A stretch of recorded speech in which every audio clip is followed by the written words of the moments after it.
Buenos días. Este día sábado 25 de octubre abordaremos el sistema patriarcal. Sean todos y todas bienvenidos y bienvenidas. Mi nombre es Silvia Suárez. Conocer durante 3 jornadas el tema del sistema patriarcal, misoginia, violencia contra las mujeres, y también abordaremos un aspecto un poco más específico sobre el abordaje de la violencia en situaciones de riesgo. Los objetivos para esta jornada serán conocer conceptualmente lo que es el patriarcado, conocer sus fundamentos, sus estructuras elementales que lo hacen sostenible, sus características y algunos tipos del patriarcado. Realmente esperamos que ustedes puedan identificar esos principales puntos de control sobre la vida de las mujeres y que son necesarios identificar, dimensionar para también actuar en cualquier ámbito de la vida, pero particularmente en un tema que suele hacerse pocos análisis desde la perspectiva de género, como lo es la gestión del riesgo. Bien, ¿qué es el patriarcado?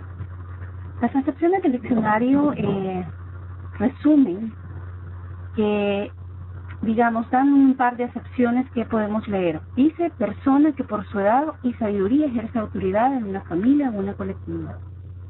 Organización social primitiva en la que la autoridad es ejercida por un varón o femenino. Dignidad del patriarca. Periodo de tiempo en que predomina este sistema. Bueno, como vemos, las acepciones del diccionario claramente muestran que el patriarcado como sistema, ¿verdad?, se instala en una clara posición de los hombres sobre el dominio de las mujeres. Etimológicamente, es decir, si nos vamos a la raíz, ¿verdad?, de lo que significan las palabras y de cómo fueron construidas, patriarca viene del latín y del griego, patriarche, que significa patriarca, o que significa de la descendencia, de la familia, derivado del pater, del padre, y que en griego significa mandar, lo que traduciríamos entonces como padre que manda en o a la familia. Se ha planteado, además, queremos iniciar con algunos malos entendidos. Que el patriarcado es todo el sistema de dominación de los hombres sobre las mujeres, pero que anterior a esto también existe el matriarcado, que según algunas hipótesis antropológicas, este ha sido originario y que habría sido reemplazado por el patriarcado. Por tanto, aparecería como el sistema jerárquico que reemplazó al estado primitivo natural. Sin embargo, es necesario acotar que esta supuesta, teoría de que existió un matriarcado no es la semejante a lo que entendemos por patriarcado. Es decir, si el patriarcado se entiende como aquel dominio de los hombres sobre las mujeres, no podríamos decir que de la misma tonada las mujeres fueron las que gobernaron en ese matriarcado, sino, como también nos lo explica Alicia Puleo, al hilo del surgimiento de los cambios sociales ligados a la democracia, a las reivindicaciones de la igualdad y la industrialización, empieza a reflexionar y se empieza a concebir que el patriarcado tiene una concepción distinta. Dejó de ser considerado como el pacífico y sabio gobierno de los ancianos para convertirse en un sistema de dominación y explotación que habría surgido al antiguo matriarcado de las primitivas sociedades igualitarias que no conocían la propiedad privada. Es decir, si alguien nos dice, miren, el patriarcado sustituyó al matriarcado, alguna vez las mujeres gobernaron, o que existen incluso islas, digamos, donde pueda haber algunas sociedades tribales donde puede existir este matriarcado, créanme, hay que poner evidencia de que no son sistemas que se manejen con los mismos valores. El patriarcado sustenta una dominación de los hombres sobre las mujeres, como lo veremos a lo largo de la jornada, pero en este matriarcado originario es más bien un estado natural donde mujeres y hombres tenían un reparto igualitario de tareas y de toma de decisiones, como lo han señalado antropólogos, expertos, bajo el rigor científico que ellos median. Dicho esto, desde la teoría feminista fueron precisamente las mujeres que desde el feminismo radical que se valen de este término, ¿verdad?, de estas acepciones del diccionario, como una pieza clave para denominar y entender esa opresión que vivían las mujeres. Y Así, Alicia Puleo habla de la hegemonía masculina para el dominio y la explotación de las mujeres como definición del patriarcado, cuyo agente, dice, ocasional, fue de orden biológico. Es decir, ¿qué hace que los hombres dominen a las mujeres? ¿Cómo empieza esta subordinación tan antigua de casi 5.000 años? Bueno, aquello que es diferente a lo que soy yo, hombre, cuerpo, ¿verdad? Ella tiene un cuerpo diferente, amamanta, ¿verdad? Tiene la capacidad de engendrar, de parir. Bueno, eso que es diferente, entonces se vuelve dominable o subordinable. Así se va elevando esta posición de subordinación a partir de un agente causal, que fue lo físico, esa diferencia física, y se va elevando a categoría política y económica de la humanidad. Entonces, ¿qué vamos a entender finalmente por patriarcado? Es la manifestación, la institucionalización del dominio masculino sobre las mujeres, la niñez, y la ampliación de este dominio masculino sobre las mujeres de la sociedad en general. ¿Por qué? Vamos a ver una serie de sistemas, de múltiples sistemas de los que el patriarcado se vale para ejercer ese dominio sobre las mujeres principalmente, pero también sobre otros actores sociales. Cuando vemos estos 4 rostros, quisiera que pensaran quiénes eran estas mujeres. Ustedes habían oído hablar de ellas, las habían visto, saben cuáles fueron sus aportes a la sociedad salvadoreña.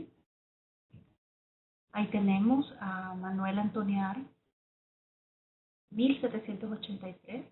Manuela Antonia Arce fue una mujer próspera, fue una mujer que apoyó la gesta independentista, incluso funcionó o sirvió como abogada de su hermano mientras estaba privado de libertad. Redactaba escritos, ¿verdad?, de pronunciamientos también, y apoyó de manera relevante en todo el proceso, junto con otras mujeres. Sin embargo, ustedes pueden ver que en nuestros libros de historia, ¿verdad?, de ciencias sociales, en los monumentos que hay en el país, no están puestas las mujeres próceres.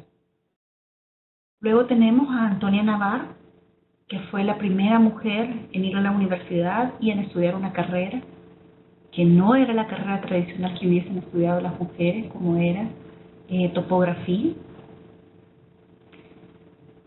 Es interesante porque la Universidad de El Salvador, pues, nació mucho antes de eso, pero cuando hablamos de la primera mujer significa de que la universidad prácticamente fue hecha o estuvo pensada para los hombres. Amparo Casamalguapa es una escritora, ¿verdad?, que tiene una literatura muy bonita, muy exquisita, pero que es poco conocida. Generalmente cuando hablamos de escritoras salvadoreñas solo pensamos en Claudia Larz, y no en esa mujer que incluso fue discípula de Alberto Manzanero. Y luego tenemos a Prudencia Ayala, ¿verdad?, que fue una mujer que con apenas unos pocos cursos de grado, ¿verdad? O sea, no era una mujer que siquiera se hubiera llegado hasta 6º grado, apenas con 2 años cursados de escuela, se convirtió en una mujer activista por la democracia en la sociedad centroamericana, y que incluso fue una mujer que tuvo un periódico que se llamaba La Redención Femenina, y donde además su acto, digamos, más desafiante al sistema tradicional fue el haberse proclamado como candidata a la presidencia 20 años antes de que tuviéramos las mujeres derecho al voto, ¿verdad? Lo que les quiero decir es que un poco la pregunta no solo es quiénes eran estas mujeres y cómo ha estado metida la historia de las mismas, sino también cómo como sociedad nunca hemos cuestionado y hemos pensado de manera muy cómoda y casi de manera indiferente que realmente solo los hombres han hecho las cosas. Es decir, ¿realmente pensamos que la gesta independentista pudo haberse logrado solo con los hombres? Cuando no cuestionamos eso, de dónde estaban las mujeres, aceptamos ese otro hecho, ¿verdad? Y esto es parte también de una construcción del mundo que el patriarcado impone, ¿verdad? Hay que analizar eso de mejor manera, ¿verdad? Y vamos a ver un poco la universalidad como una caracteriza el sistema patriarcal, donde se excluye a la mujer. Por consiguiente, el registro del pasado de la raza humana se ha escrito o interpretado como un registro parcial, ¿verdad?, donde no está contada toda la historia y se omite a más de la mitad de la humanidad. A las mujeres se les ha excluido sistemáticamente de la tarea de elaborar sistemas simbólicos, filosofía, ciencias y leyes. Revisen ustedes, por ejemplo, cuántas mujeres estaban en la Asamblea Constituyente, es decir, esa asamblea que instaló la Constitución de El Salvador, la última, nuestra actual Constitución de 1980. Revisen, por ejemplo, en el Código Civil, un código que determina todas las relaciones casi privadas, digamos, de contratación, de posesión y dominio de bienes, de herencias, etcétera. ¿Quiénes hicieron ese Código Civil? Y nos vamos a dar cuenta que las mujeres estamos excluidas de ser tomadas en cuenta en la construcción de ese mundo en el que aportamos. Por ejemplo, en la ciencia, ¿verdad?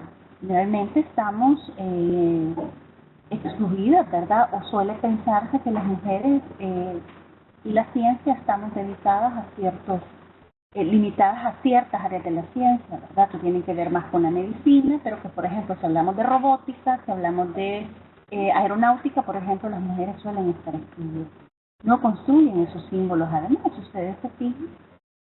Incluso de manera cotidiana un montón de símbolos están pensados desde los hombres, por ejemplo el lenguaje.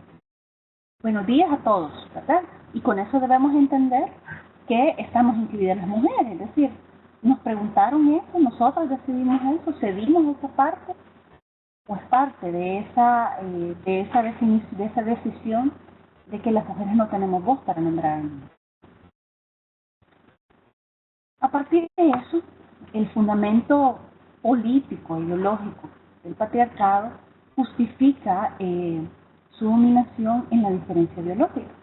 ¿Cuál es el agente ocasional? Es decir, ¿cómo justifica el patriarcado su dominación sobre las mujeres, sobre decidir qué símbolos, qué filosofías, qué leyes, quiénes toman las decisiones? Es precisamente a través de la biología. O sea, la única diferencia que usted puede advertir es la diferencia biológica, cuerpos distintos, ¿verdad? Las mujeres tienen una capacidad biológica distinta a la de los hombres. La pregunta es si la diferencia puede generar desigualdad. Porque en un sistema de dominación, la diferencia puede volverse como el pretexto para mantener la desigualdad. Así, mantiene un propósito de generar esta discriminación y usa la violencia como el mecanismo por el cual se hace factible esa dominación. Es decir, si ustedes se fijan en las familias, en la cotidianidad, ¿cuál es la dinámica de esa dominación? Se puede ver, bueno, las mujeres sobre todo suelen reflejar o revelar cómo no están, por ejemplo, no pueden tomar decisiones y que están, por ejemplo, limitadas precisamente al miedo, ¿verdad? Mire, señora, traemos a ofrecerle, qué sé yo, un crédito, una enciclopedia, no, mire, es que él no está. Mamá, ¿puedo salir a tal fiesta?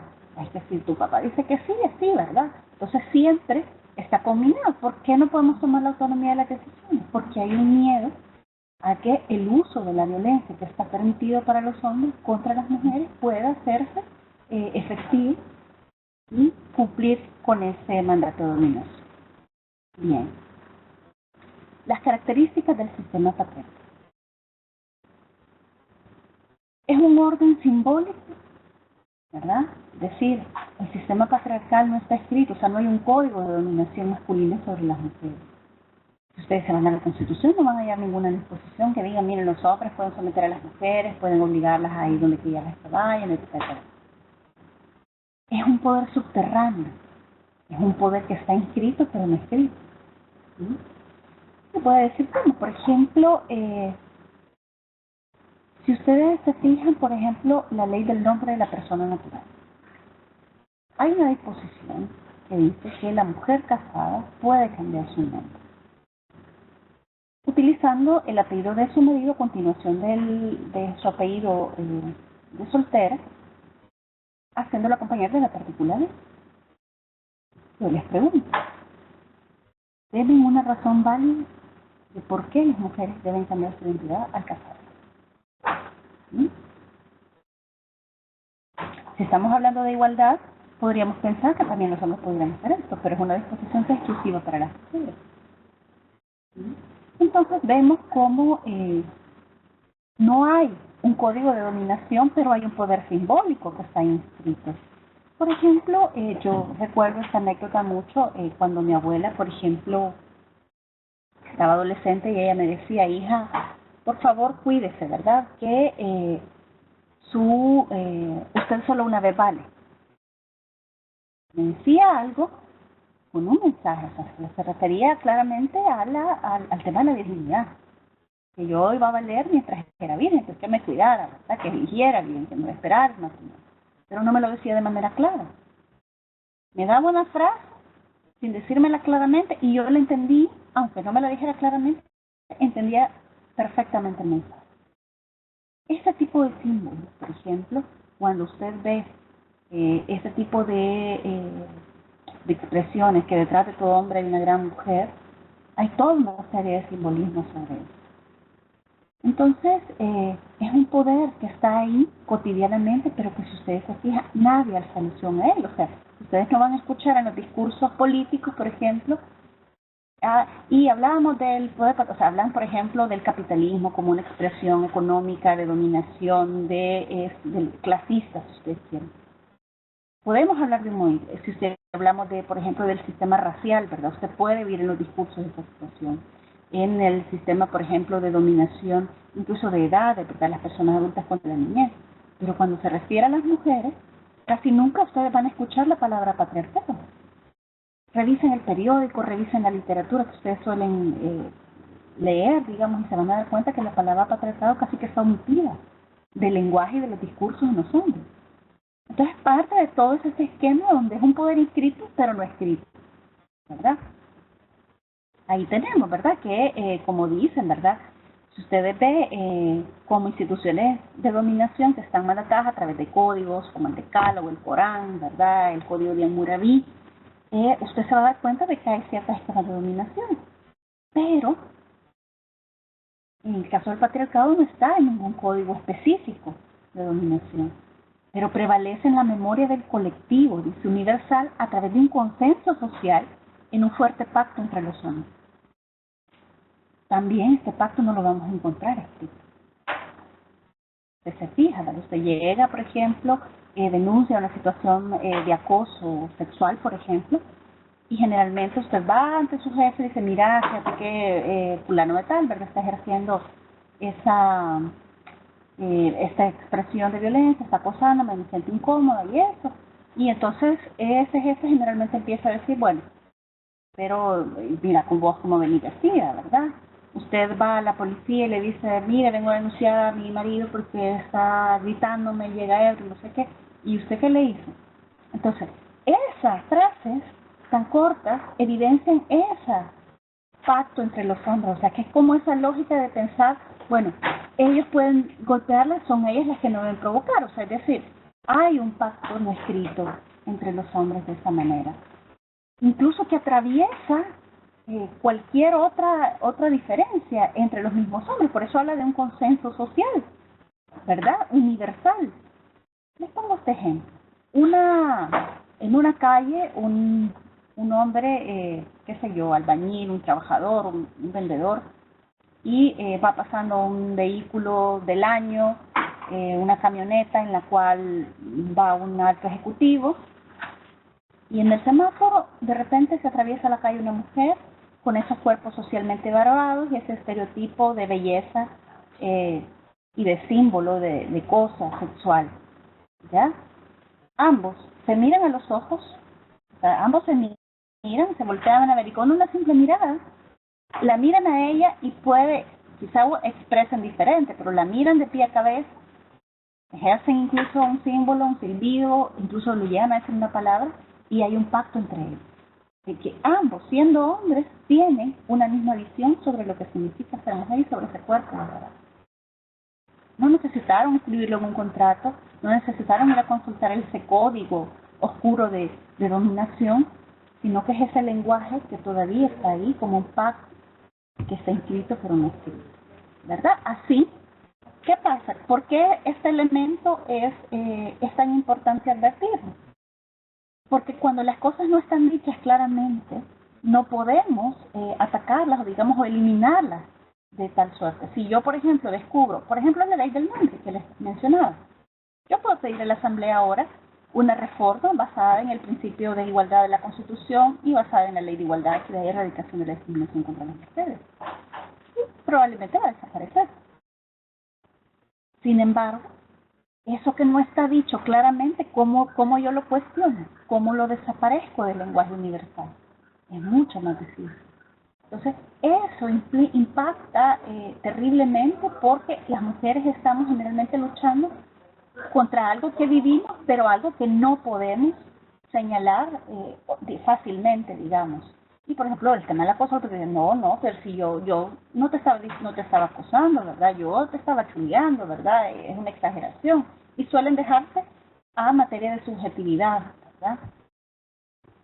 ¿Cómo es que hacen esto? Bueno, un poco tiene que ver con quien detenta el poder. Es que escribe estos símbolos.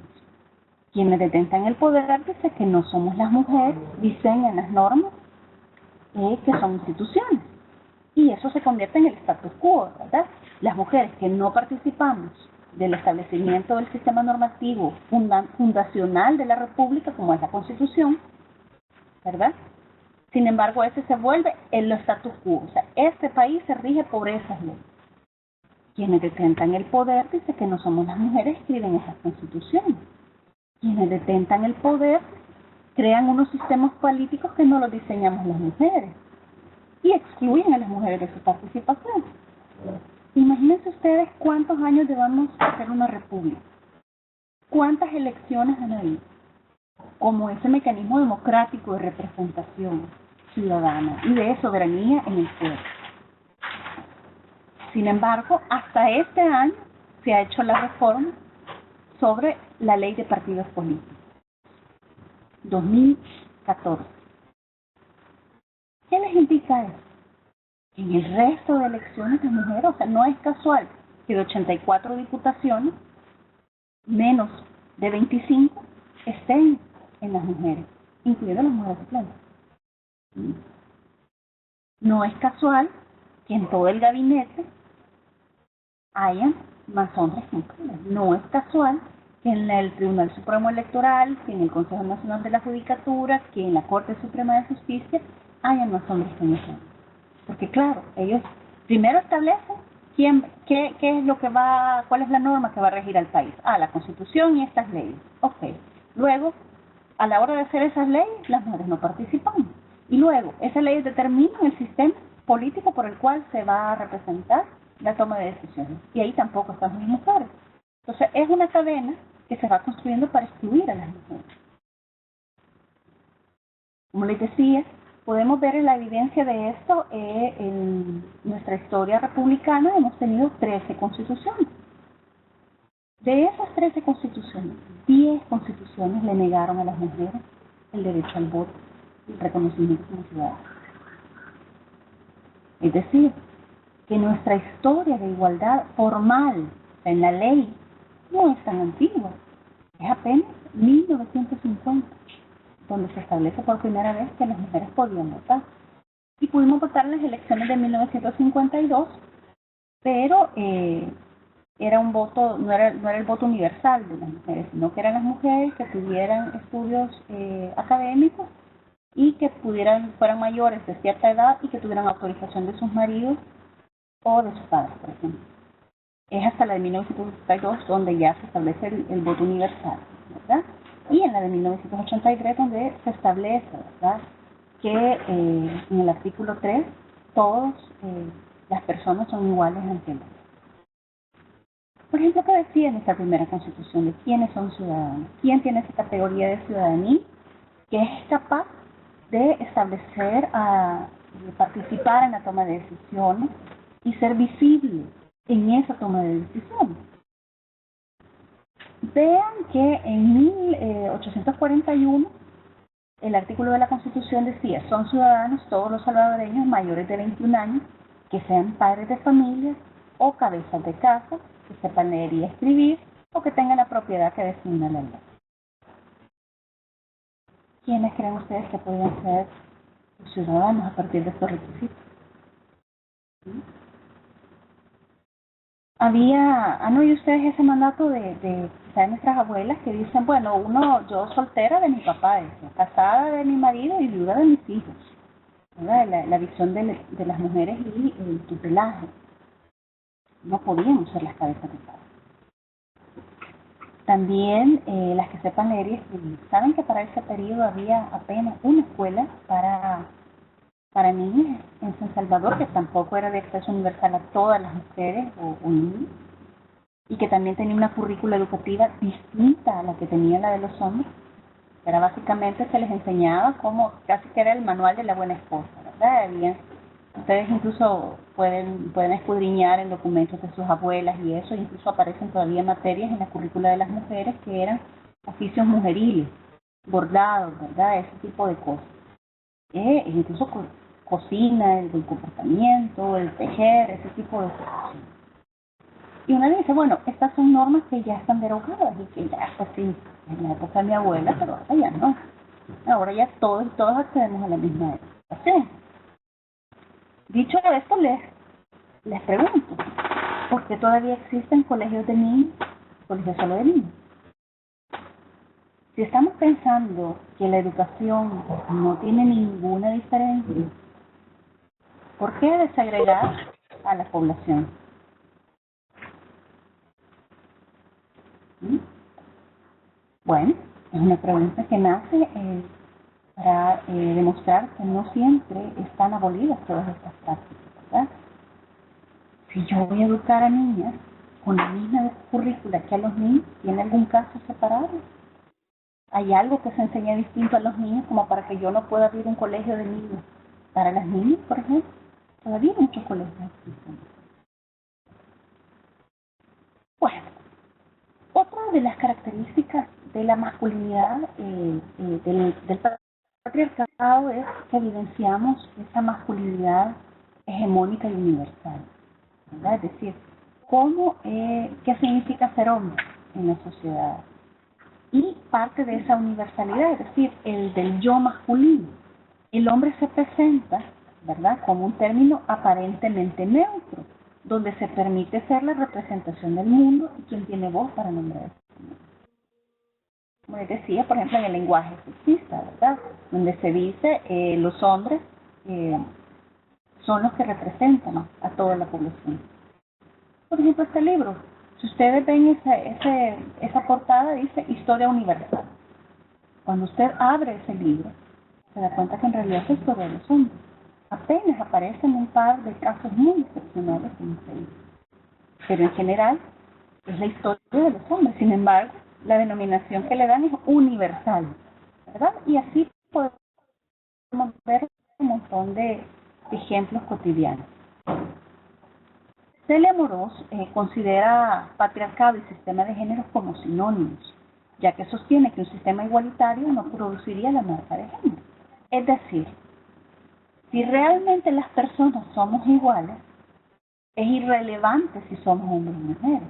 Pero si vemos en toda nuestra construcción social, hay esa segregación, ¿verdad? Es decir, ¿es mujer o es hombre? ¿Verdad? En los registros, en los formularios, ¿verdad?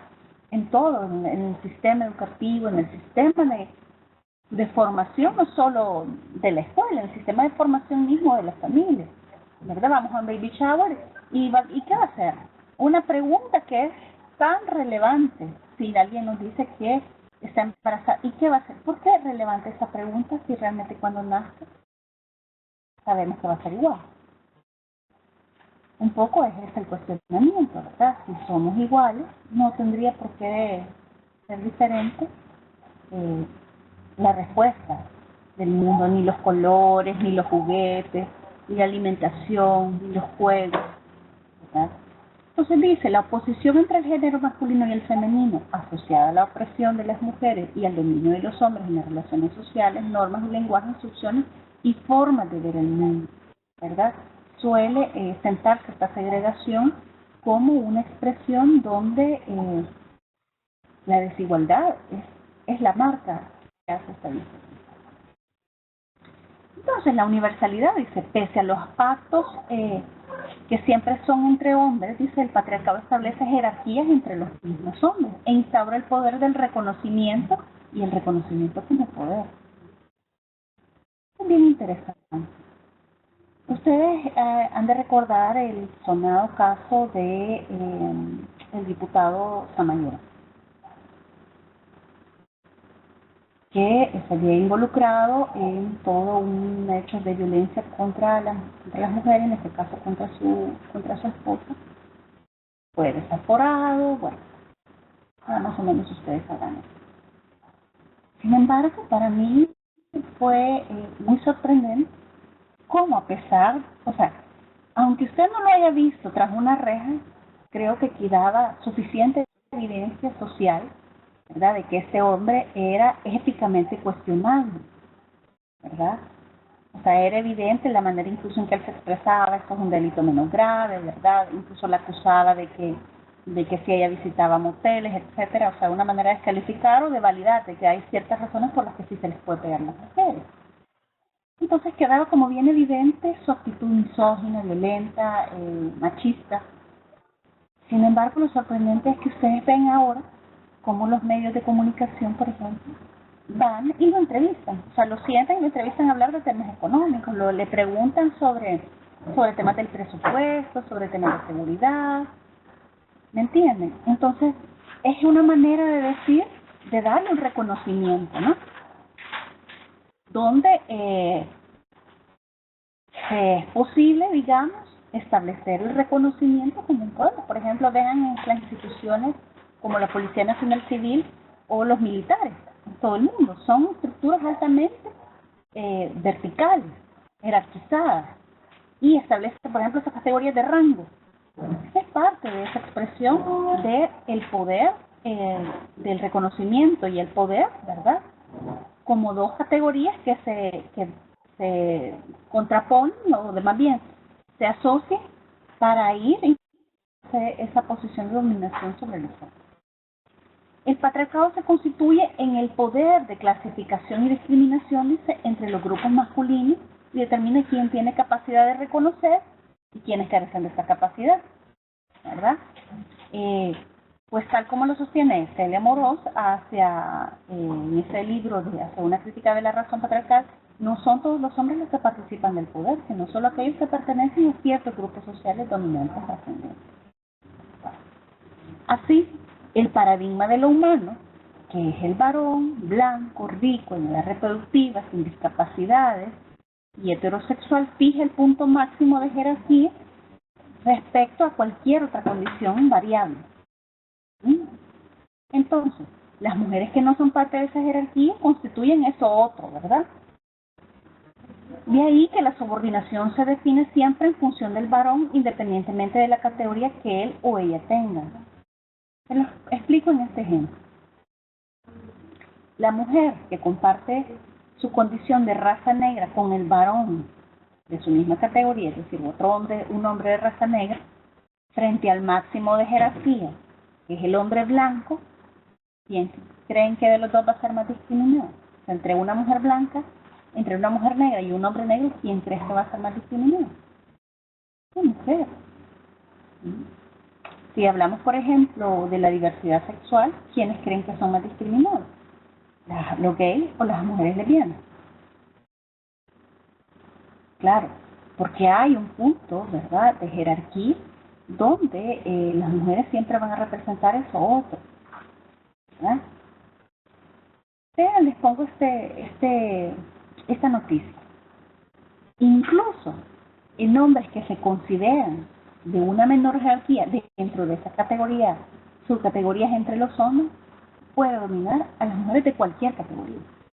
Entonces dice este anuncio, es un caso muy terrible de dos niñitos que murieron soterrados cerca de una construcción. Y lo relevante de la noticia es: se murió el hombre de la casa. Era un niño de 5 y 7 años. Y sin embargo, una mujer adulta, que era la madre, quien sostenía, quien aportaba el gasto, quien cuidaba y eso, reconoce, o sea, ven el reconocimiento como poder, reconoce que ese era el hombre de la casa. ¿Mm? Incluso hemos visto casos donde, por ejemplo, a nivel laboral, una jefatura mujer puede encontrar en sus subalternos una descalificación de su poder.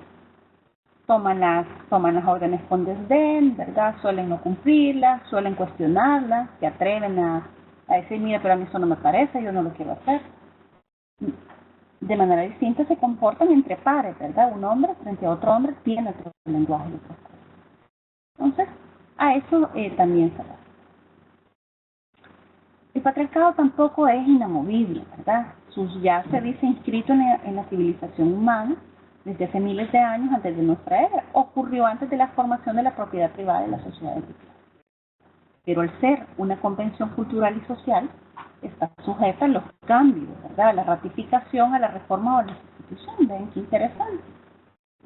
Veíamos, ¿se recuerdan en las acepciones del diccionario que cuando usted lo mira pareciera ser que fue un sistema que existió, pero no existe más? Sin embargo, el sistema patriarcal tiene esa capacidad de reafirmarse, recalificarse, reconstituirse, reformarse, replantearse, adecuarse a cada época, a cada sistema económico, a cada modo de cultura que le permite mantener esa dominación. Y claro, se recuerdan que el agente ocasional era biológico, ¿verdad? Y esa es una condición que usted la va a encontrar en cualquier época, en cualquier lugar, bajo cualquier sistema. Entonces, le permite estar ahí. Usted me puede decir, mira, en la Edad Media era evidente el patriarcado.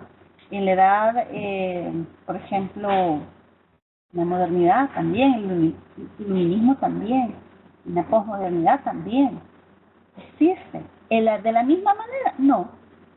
Ha logrado recomponerse. O sea, como hoy que tenemos leyes de igualdad, que tenemos más avances en las agendas de las mujeres, que hay más mujeres en los puestos de toma de decisión, sí, el patriarcado, porque logra instalarse de tal manera que se reajusta bajo ciertos pactos para poder mantener esa dominación. Entonces, también tenemos que decir que el patriarcado es histórico, es decir, que no es una institución que no existió siempre. Hemos tenido sociedades sin patriarcado, incluso sociedades tribales que pueden existir. ¿Por qué es importante advertir esto? Porque cuando decimos que el patriarcado ha existido siempre, es como una condena, es decir, entonces no puede dejar de existir. No es cierto. Ya vamos a ver un video que nos puede ayudar. Finalmente el sistema sexista, ¿verdad? Sistemas de los que se nutren el patriarcado. Es un sistema de opresión en las mujeres que genera desigualdades sociales en función de la diferencia. Un poco para entender todas estas categorías que hemos visto a partir del patriarcado, vamos a ver este video, Somos Iguales, ¿verdad? Se los dejo a continuación.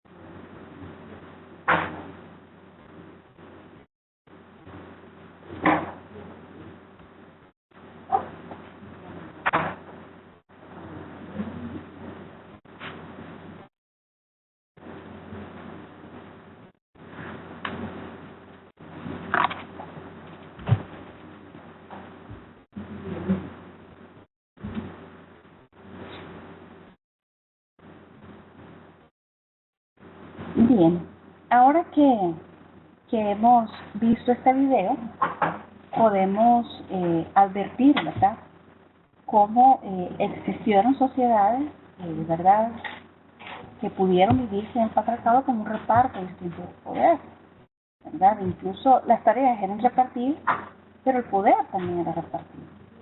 Pero además vemos cómo existe esta dominación a partir, ¿verdad?, de un ente, ¿verdad?, que se clasifica como el paradigma, ¿verdad?, de explicación, y cómo también es necesario advertir esto frente a las múltiples crisis que tenemos, ¿verdad? Entre ustedes voy a mencionar la crisis ambiental, ¿verdad?, en la que no podremos seguir enfrentándolo mientras existe esa dominación del hombre sobre la naturaleza. Esa no es una invención de las mujeres, al igual que la guerra, al igual que muchos otros conflictos, digamos, que hemos enfrentado. El tema de las armas no ha sido una invención de las mujeres. Entonces debemos ver un poco en ese sentido. Estos sistemas de los que se nutre el patriarcado, ¿verdad?, como vimos, sistemas sexistas, sistemas clasistas, ¿verdad?, es un sistema de opresión que genera desigualdades sociales diferenciales en función de la clase social. Lo que vemos es que la categoría de clase, digamos, representa un sistema de dominación que contribuye a que el patriarcado mantenga la dominación sobre las mujeres. Entre un hombre pobre y una mujer pobre hay cierta distancia, ¿verdad?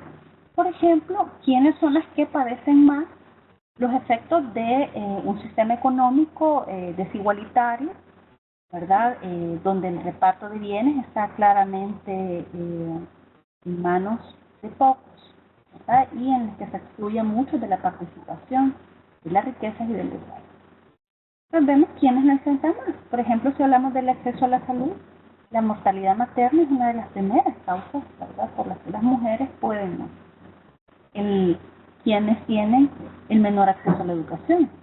Si una familia tiene que decidir entre enviar a estudiar a su hijo o a su hija, generalmente deciden sobre el hijo, porque las expectativas de logro incluso que el sistema le puede brindar en respuesta a su estudio son distintas a las que las niñas. Entonces, casi se considera que es un desperdicio mandar a estudiar a las niñas, ¿verdad?, si finalmente van a terminar embarazadas, si mejora que ayuda en su casa, etc. Hay mayores índices de desnutrición, generalmente los tienen las niñas, ¿verdad? Y las mujeres también. Bueno, los embarazos sabemos que descalcifican y eso, y generalmente las mujeres enfrentan estos mayores índices de desnutrición. Quienes tienen menos acceso a los bienes políticos como la tierra. Actualmente las mujeres no tienen más que el 15% de la tierra en el país. Y en el planeta no alcanzan el 10%. Es decir, imagínense, si lo vemos en términos de pobreza vida, con el 10%, con el acceso al 10% de la tierra. Imagínense cómo podría desarrollarse un país si las mujeres tuvieran un acceso distinto a la tierra. ¿Sí? Vemos por ahí algunos ejemplos, ¿verdad?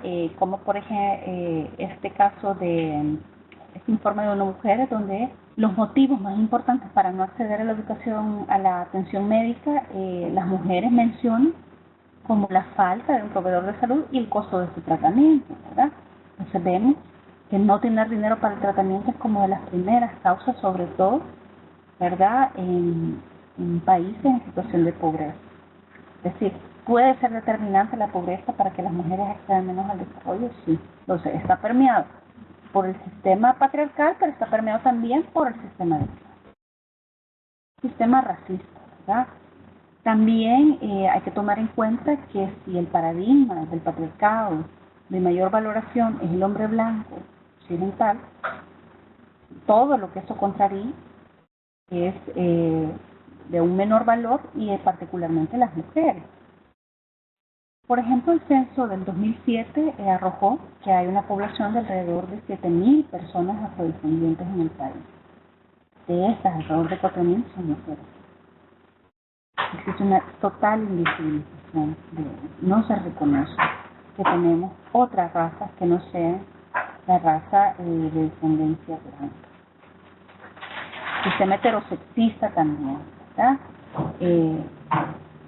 Donde se establece que la forma, ¿verdad?, en la que las relaciones humanas deben establecerse solo es entre hombre y mujer, ¿verdad? Y entonces aparecen que cualquier otro aspecto relacional de convivencia, de pareja, etcétera, entre personas del mismo sexo, o incluso personas trans, etcétera, y todas esas categorías de la diversidad sexual aparecen como no permitidas dentro del sistema patriarcal, que a partir de ese sistema heterosexista se establece.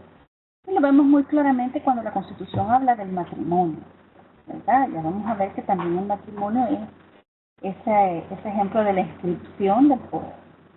Pero el matrimonio dice es la institución legal de un hombre y una mujer. con el fin de establecer una plena y permanente comunidad de vida. La familia, dice, es el grupo social permanente constituido por el matrimonio, la unión no matrimonial o el parentesco. En el matrimonio y la unión no matrimonial está establecido que solo puede hacerse entre un hombre y una mujer. Si existe una pareja de mismo sexo, estos podrán incluso tener una convivencia, pero el Estado nunca va a reconocer la misma. Si, por ejemplo, el acceso al seguro de salud, por ejemplo, a bienes, digamos, de aceptación de herencias, por ejemplo, o a otros beneficios que el matrimonio están mandatando, ¿verdad? O sea, que el Estado dice, solo a través del matrimonio que yo puedo reafirmar ciertos beneficios a la población. También es una imposición del mundo.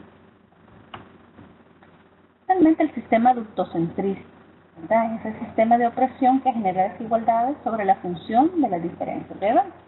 Básicamente se prioriza que la edad adulta es el máximo paradigma, ¿verdad? Se requiere, por ejemplo, dice 12 años de escuela formal para poder tener acceso a un empleo formal, dice la CEPAL. En América Latina, solo un tercio de la población juvenil lo logra y un cuarto solo logra de 0 a 5 años, según la ONU. Es decir, que el empleo, el sistema económico también está diseñado para un paradigma de mujer, de personas adultas. Por ejemplo, veamos los servicios concretos de las mujeres. Vemos, por ejemplo, servicios como el de Ciudad Mujer, generalmente han sido pensados para las víctimas de violencia adulta. Están pensados para las mujeres jóvenes o para las niñas, ¿verdad? ¿Qué servicios hay para las mujeres adultas mayores, verdad?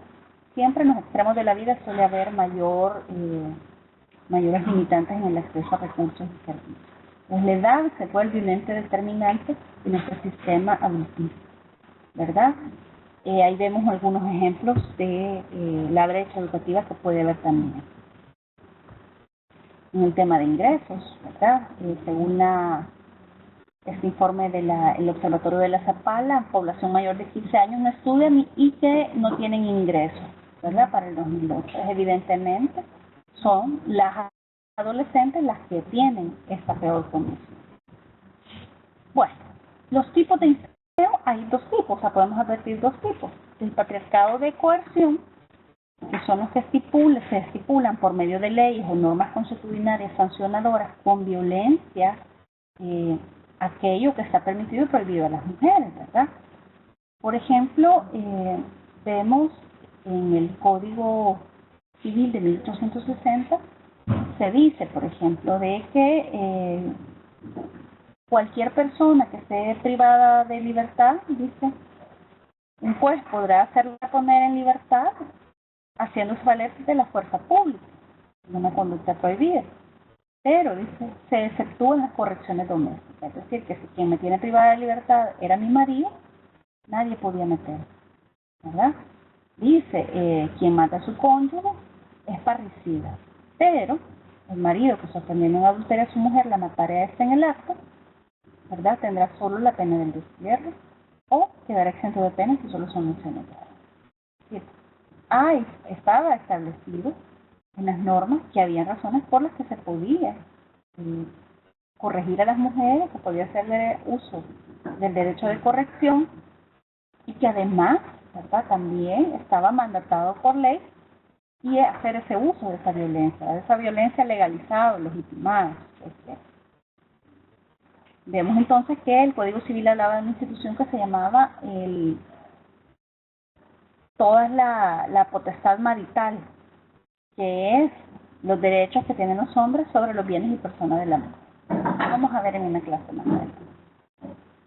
Y luego, su relación con el fenómeno cultural dice conocido como machismo, ¿verdad? La expresión, ¿cuáles son las estructuras fundamentales del machismo, ¿verdad? ¿Dónde dice? Está basado en el poder masculino y la discriminación contra las mujeres. Donde su característica principal es el uso y abuso de la primera institución es la familia. Bueno, tengo hambre, aquí servirme, yo soy el que mando, yo que pongo la comida, aquí me hacen lo que yo digo, ¿verdad? Ese tipo de frases que tenemos tan cotidianas. Pero tenemos también el patriarcado, entendemos el mundo y a partir de eso y es un poco más peligroso. Ahí se nos enseñan las primeras Entonces el palabras. otro puede tener cierta, digamos, advertencia de que está ocurriendo. Usted El ve sujeto de poder en la familia es el hombre. el patriarcado del consentimiento suele ser un poco más oculto. Las mujeres somos tanto saber los valores. Cuestionados. Hay esa frase que dice Se da en la igualdad formal ante la ley. tienen la culpa si Constitución las dice, mujeres son las que todas todas somos somos iguales ante la ley. Y entonces ¿Y quién le dice que le enseña a los niños a no llorar? que empieza usted no llora. incitarse a las mujeres a entender que esos roles mandados por el patriarcado, ¿verdad?, deben asumirse para las mujeres para tener ciertas calidades de éxito. ¿Querés entrar en el mundo de los hombres? ¿Querés competir con nosotros? Y según la teoría feminista nos volvemos agentes, por ejemplo, el tema de los cuerpos socialmente valorados, construidos por el sistema imagínense a patriarcal las niñas con problemas de Cuando anorexia, de Cuando bulimia, usted tiene en su tienen colonia, en su esta comunidad, enfermedad, esta típica epidemia. está tras Las niñas, las adolescentes y los adolescentes son en un 99% de las adolescentes, ¿no?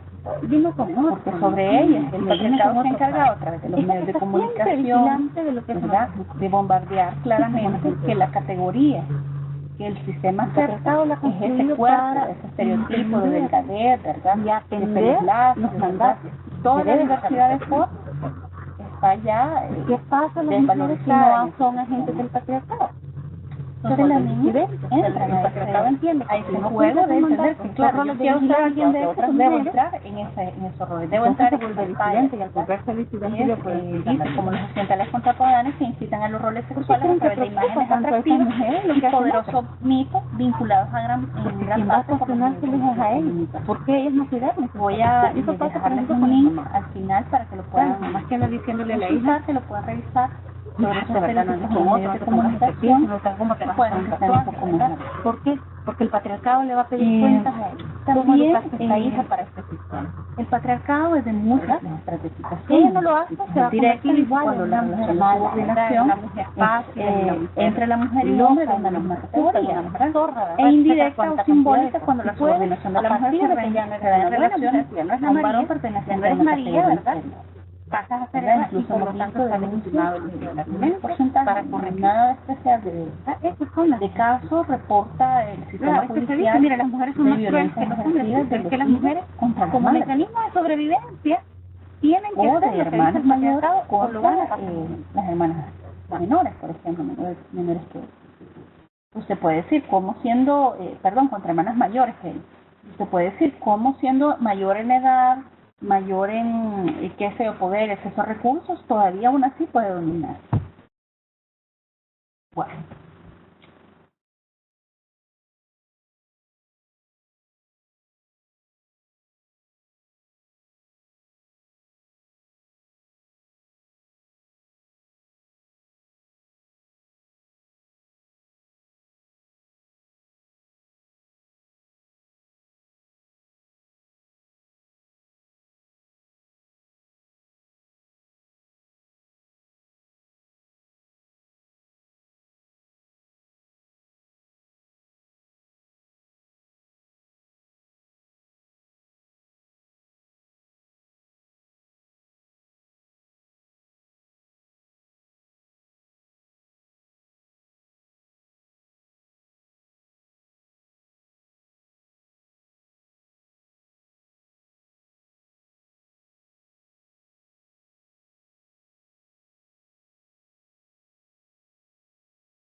Luego decíamos, ¿verdad?, que el Estado, esas leyes y políticas, ¿verdad?, pueden hacer leyes, es decir, el Estado a través de las leyes convierte esos sistemas de dominación, ¿verdad?, y se vuelven como estructuras elementales del patriarcado, que lo nutren, ¿verdad?, que le permiten estar sostenidos. Entonces tenemos, por ejemplo, esas reglas de los planes y costumbres sobre la dominación, la determinación de la convivencia sexual, etcétera. Se establecen esos planes, estos hechos del poder social, el Estado los toma y los convierte en ley, ¿verdad? Y se hace legítimo el dominio, es decir, ya no podemos decir de que estamos imponiendo la visión de uno, sino que como es ley, todos debemos cumplir. Y ahí tenemos, ¿verdad?, varios ejemplos de esta legislación, pero voy a ponerles uno más concreto. El matrimonio. ¿Por qué es importante en un Estado, en una sociedad, que haya un registro de las personas que se casan, o sea, para acceder a los recursos? ¿Por qué se volvió relevante para una sociedad todo este rito del matrimonio? ¿Y cómo se inscribe, verdad? O sea, hay una norma, un hecho social, ¿verdad?, que dice de que las personas tienen una pareja, aunque esa pareja debe ser única, esa pareja solo puede ser del sexo opuesto, y estos hechos se vuelven ley, y entonces decía, por ejemplo, un escritor que jamás dice, me atreveré a casarme o pedirle matrimonio a la pareja con la que me encuentre, porque eso sería como decirle, vamos a registrar mi dominio sobre ti. Entonces, es eso al final, o sea, para usted otorgar acceso a servicios de salud o a otros beneficios sociales, no, usted no tiene que registrar un matrimonio, tiene que registrar a las personas. Pero el registrar la institución del matrimonio se vuelve toda esa canalización, ¿verdad?, de políticas religiosas, ¿verdad?, que construyen esos hechos sociales para que se vuelvan ley, y una vez hechos ley ya nadie puede contradecirlos y están legitimados porque han sido dotados por el Estado. Y ya vimos que también en las leyes no participamos. Y ahí tenemos los fundamentalismos, religiones e iglesias, ¿verdad? Por ejemplo, el fundamentalismo religioso, cualquiera que sea, basa en su principal, cualquier religión basa en su principal dogma en ese determinismo biológico. ¿Se recuerdan? El mismo pretexto usado por el patriarcado para ejercer la dominación, en donde el ser mujer hace la categoría de diferencia para no acceder a la participación de toma de decisiones, a la determinación incluso de las políticas que deberán regirse a quienes comulguen con esta fe. Además, mandatan esta imposición o esta regla para que se interioricen, y ya luego, ya no es lo que el pastor, lo que el cura me dice, sino es la culpa, ¿verdad? Empiezan a generar esos sentimientos de culpa, ¿verdad? O sea, yo, pecadora, ¿verdad?, no puedo hacer esto, y me confieso, ¿verdad?, y empiezo a hacer toda esa, que se fijen la manera en que se instalan las normas, a diferencia de las normas que hace el Estado, se interiorizan por medio de la culpa, ¿verdad? Las reglas del aparentemente desde el propio yo. Es decir, como si soy yo la que he construido ese propio catálogo de normas a las cuales yo misma decido apegarme o no, ¿verdad? Entonces, pero en realidad vienen dadas ya por una estructura, sabemos, que ha sido construida desde los hombres.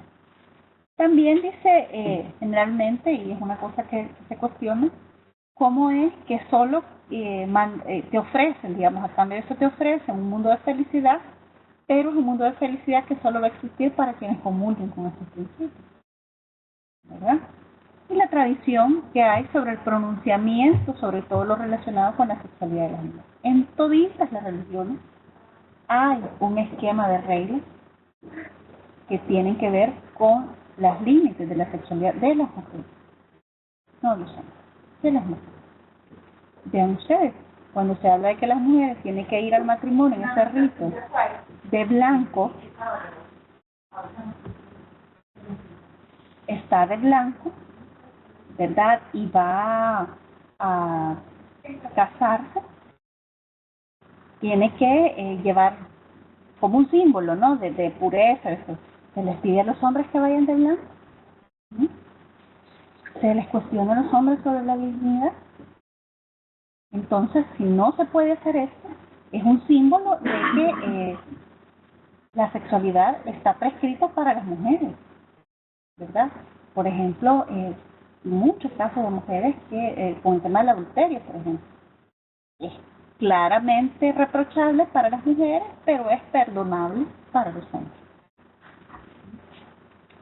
Generalmente vemos que esos mandatos de fe que suelen imponerse, digamos, se imponen a las mujeres. La abnegación, el recato, la obediencia y el perdón. ¿Ustedes creen que si yo engañase a mi marido, por ejemplo, el cura estaría diciéndole a mi marido, mira, pero acuérdate que tenés una mejilla y hay que poner la otra, ¿verdad? Que el perdón es una gracia, ¿verdad? Y empiezan a darme esos discursos. ¿Creen que se lo darían si fueran imbéciles?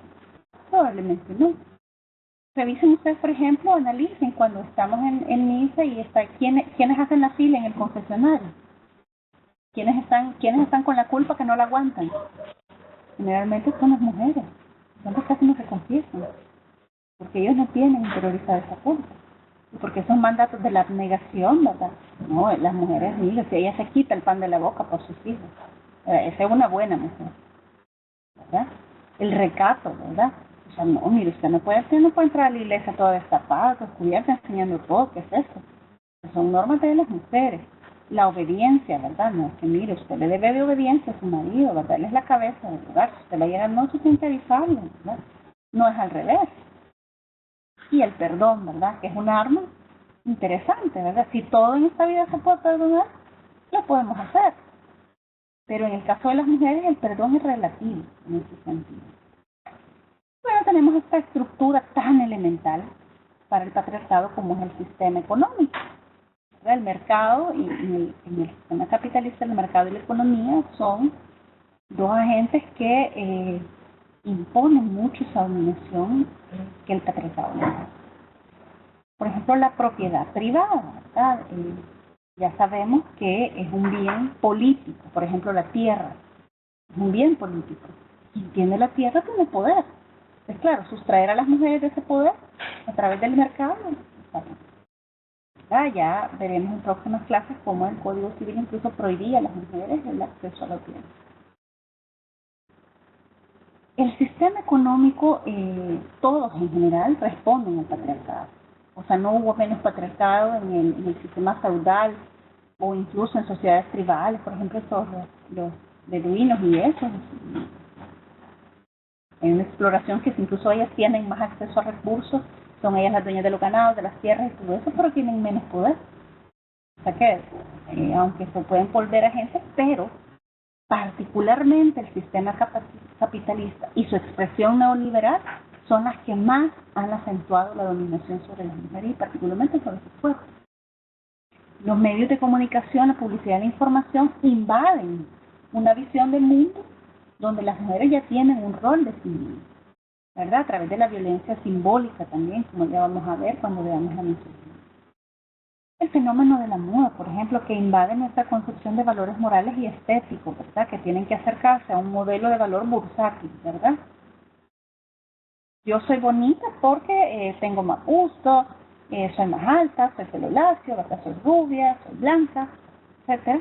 Tengo un esquema de delgadez, ¿verdad? Entonces, me voy acercando a ese modelo que tiene más valor, pero que en realidad es un valor de mercado, porque soy reducida a costos, ¿verdad? No a personas. Bueno, finalmente vamos a ver los puntos de control del patriarcado.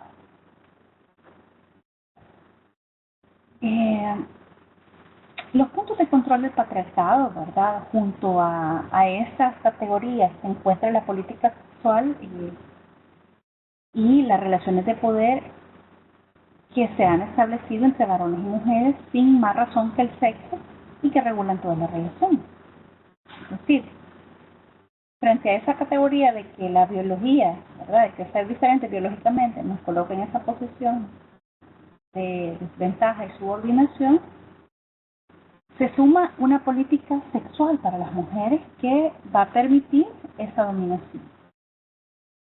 tenemos que la política sexual plantea desde el patriarcado estas situaciones. Una es la sexualidad escindida, es decir, en tanto la obtención del placer para las mujeres y la permanente insatisfacción del propio cuerpo de las mujeres. Son dos cosas. Por un lado, las mujeres, la sexualidad de las mujeres está destinada a la reproducción, no al placer, ¿verdad? Yo no puedo probar con 10 parejas antes de irme a casar porque, pues sí, yo debo llegar virgen al matrimonio, debo casarme con el hombre que va a ser el padre de mis hijos. No puedo andar probando, ¿verdad? En cambio, los hombres sí hay un mandato totalmente distinto, ¿verdad? Oye esa canción. 100 mujeres han pasado por mi vida. Ninguna, dice, se asemeja a ti, dice, los placeres que una a una me brindaron. Piensen que esa canción la cantara una mujer y dice, 100 hombres han pasado por mí y los placeres que una a una me brindaron. ¿En qué posición quedaría esa mujer? Pues la sexualidad no se vive de la misma manera para hombres y mujeres, ¿verdad? Hay ciertos mandatos distintos. Y luego tenemos la permanente insatisfacción del cuerpo de las mujeres. O sea, el patriarcado se encarga que las mujeres, dice, nunca lleguen a gustarse, dice Beatriz Jiménez. ¿Por qué? Porque las mujeres que se gustan son libres. Si yo soy una mujer que no tengo un prejuicio sobre mi cuerpo por ser gorda, por ser pequeña, por ser de tal o cual manera, eso nunca va a representar un obstáculo en mi vida para llegar a alcanzar las metas que me propongo, ¿verdad? Incluso si encuentro obstáculos construidos por el patriarcado, tengo la capacidad de cuestionarlos. Pero generalmente las mujeres siempre es esa permanente satisfacción, recibimos toda esa hipersexualización, ¿verdad? Esa incluso menosprecio al cuerpo a través de exponerlo a riesgo, ¿verdad? De dejar de comer para adelgazar, de someterme a cirugías riesgosas, de someterme, por ejemplo, al uso de accesorios, esos tacones, todo eso, o sea, contar de responder a eso. Pero lo que estoy diciendo es que yo debí de ser de tal manera, pero que esa satisfacción, ¿verdad?, me lleva a hacer ese tipo de cosas para cazar en ese momento. La violencia sexual es parte de esa política también, ¿verdad? Donde tenemos, por ejemplo, la evidencia de que es cometida de los hombres sobre las mujeres, ¿verdad? O sea, las mujeres no, o sea, los hombres abusan sexualmente de las mujeres y de otros hombres, pero las mujeres no abusamos sexualmente de los hombres de la misma manera, o sea, que es una política dirigida de cierto grupo contra cierto grupo, y es unidireccional, o sea, las mujeres no responden de la misma manera, ¿verdad? Y además es masiva, o sea, sabemos ahí los datos. La erotización de la dominación, ¿verdad? Este es otro punto de control del patriarcado, ¿verdad? Parte de esta política sexual que establece el patriarcado de los hombres sobre las mujeres, ¿verdad? Encontrar en el cuerpo de las mujeres su sufrimiento y la dominación del placer para los hombres. Se fijan estas imágenes, ¿verdad? Donde incluso esa de una que, ¿verdad?, rinde culto a la dominación, a la violación tumultuosa, es decir, por varios hombres. Experiencia de inocencia, ¿verdad? El tema de la dominación, ¿verdad? El cuerpo de la mujer, o sea, todas estas expresiones lo que nos dicen es que primero las mujeres están deshumanizadas.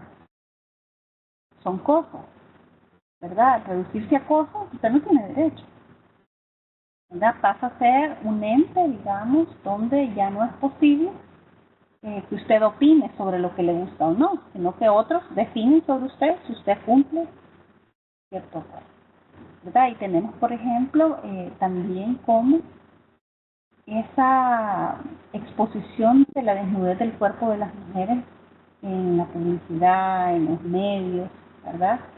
Es como también una forma de exponerla, ¿verdad?, a ser esas no sujetas sino objetos, ¿verdad? Entonces también hay esa situación de hacer pensar que esa dominación que los hombres ejercen sobre las mujeres es placentera.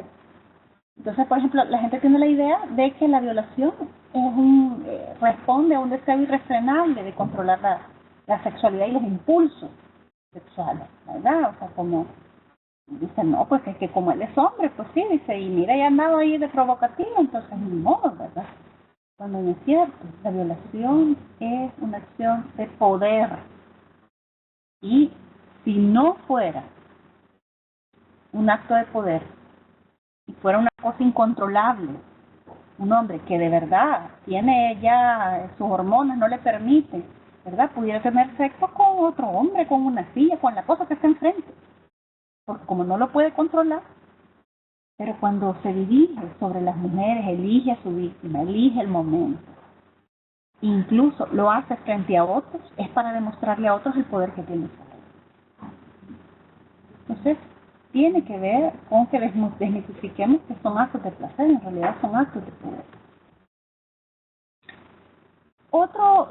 Otro ítem de la política sexual que ejerce el patriarcado, que el patriarcado impone a las mujeres, es la maternidad forzada o impuesta, ¿verdad? La reproducción como producción de hijos, ¿verdad? La maternidad, o sea, miren, es el momento más feliz de la vida, ¿verdad? O sea, siempre las mujeres dicen eso. Y yo les pregunto, ¿la felicidad se impone? Porque el no ser mujer, el no ser madre y ser mujer es incluso un conflicto que muchas mujeres enfrentan. A los 40 años, ya te va a dejar el tren, mira, pero aunque sea con cualquiera, no importa, ya a estas alturas, con cualquiera, pero tener un hipótesis. O sea, es madre a toda costa, ¿ves? Incluso las mujeres que biológicamente no somos madres, nos convierten en madres sociales, ¿verdad? Y tienen ustedes, por ejemplo, a las monjas y eso, que sirven de madres de los sacerdotes, de otras mujeres, ¿verdad? Como incluso en todo el lapso de nuestra vida nos volvemos madres no solo de nuestros hijos biológicos, nos volvemos mamás de nuestros maridos, de nuestros padres, de nuestros hermanos, de los demás hombres de la oficina, ¿verdad? Mira que eres cafecito, mira que te voy a servir, mira, al esposo le dejamos la ropa en la cama, ¿verdad? Y todo eso, ¿verdad? Entonces dice, madres a toda costa, o sea, tenemos que ser madres, no importa, si tenemos que someternos a tratamientos, a lo que sea, soportar la violencia, ¿verdad? O sea, a toda costa. Tenemos que ser madres de todas y todos, ¿verdad? Siempre ese rol materno aparece, ¿verdad? Y somos mujeres validadas si somos madres. Ese es el mandato de un poco de la maternidad forzada. La heteroimposición, ¿verdad? Que ya un poco habíamos visto, fue también como un sistema de dominación del cual se nutre el patriarcado, en donde se habla del contrato sexual. Dice, la institución de la heterosexualidad es obligatoria porque es necesaria para la continuidad del patriarcado, ya que expresa la obligatoriedad que tienen las mujeres de convivir con los hombres en tasas, dice, de masculinidad numéricamente equilibradas, ¿verdad? O sea, tenemos que tener como una razón donde haya mujeres suficientes para ser parejas con los hombres y poder dar los hijos que el patriarcado necesita, ¿verdad? ¿Por qué creen que cuando se han hecho las invasiones, ¿verdad?, y las conquistas de los territorios, una de las prácticas de guerra que está mandatada es la violencia sexual sobre las mujeres en los territorios que van a invadir? Es porque con eso dejan, o sea, al dejar inseminar a esas mujeres, sientan el poder de esa casta, ¿verdad? Y ya esa mujer empieza a tener, eso es como nos lo explica Mercedes Hernández y otras autoras, como vemos. Herramientas fundamentalistas del patriarcado.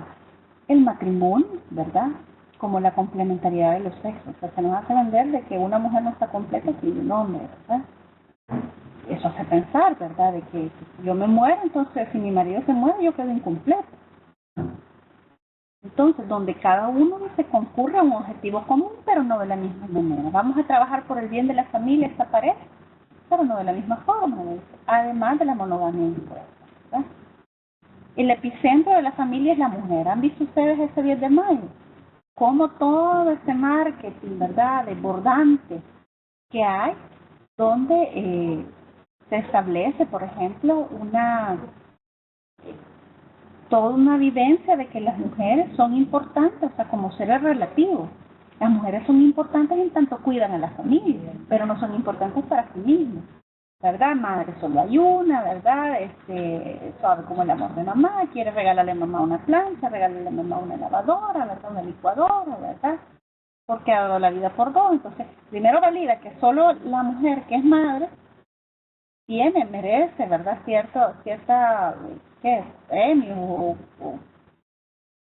incentivos, digamos, pero que a la vez, eso que le vas a regalar y por eso que le estás premiando tiene que ver con que cumpla ese rol, ¿verdad? Entonces, claro, dice, puede faltar un padre puede ser cualquiera, dice, pero madre solo hay uno. Es una manera también de condicionar, pero es que le validamos a los hombres que ellos no asumen la responsabilidad del cuidado, pero no podemos permitirle a las mujeres que ellas no lo asumen, ¿verdad? Tenemos también la división sexual del trabajo, es decir, cómo las mujeres son reducidas a perfiles asistenciales, ¿verdad? No es casual que si ustedes ven todas las rubros de la economía, vamos a ver que las ocupaciones están segregadas de esta manera. Si vemos, por ejemplo, el perfil de comercio y servicios, están sobre representadas las mujeres, o en la maquila textil. Pero si vemos, por ejemplo, el sector de la construcción, vemos, por ejemplo, el sector de la metalurgia, de la minería, de la tecnología, están subrepresentados los hombres, ¿verdad? Que tiene que ver con esa cualificación de que las mujeres nacimos para cuidar a otros, ¿verdad? O para hacer labores finas, de costura, de lugares encerrados, ¿verdad? Pero que otras labores no están hechas para nosotros.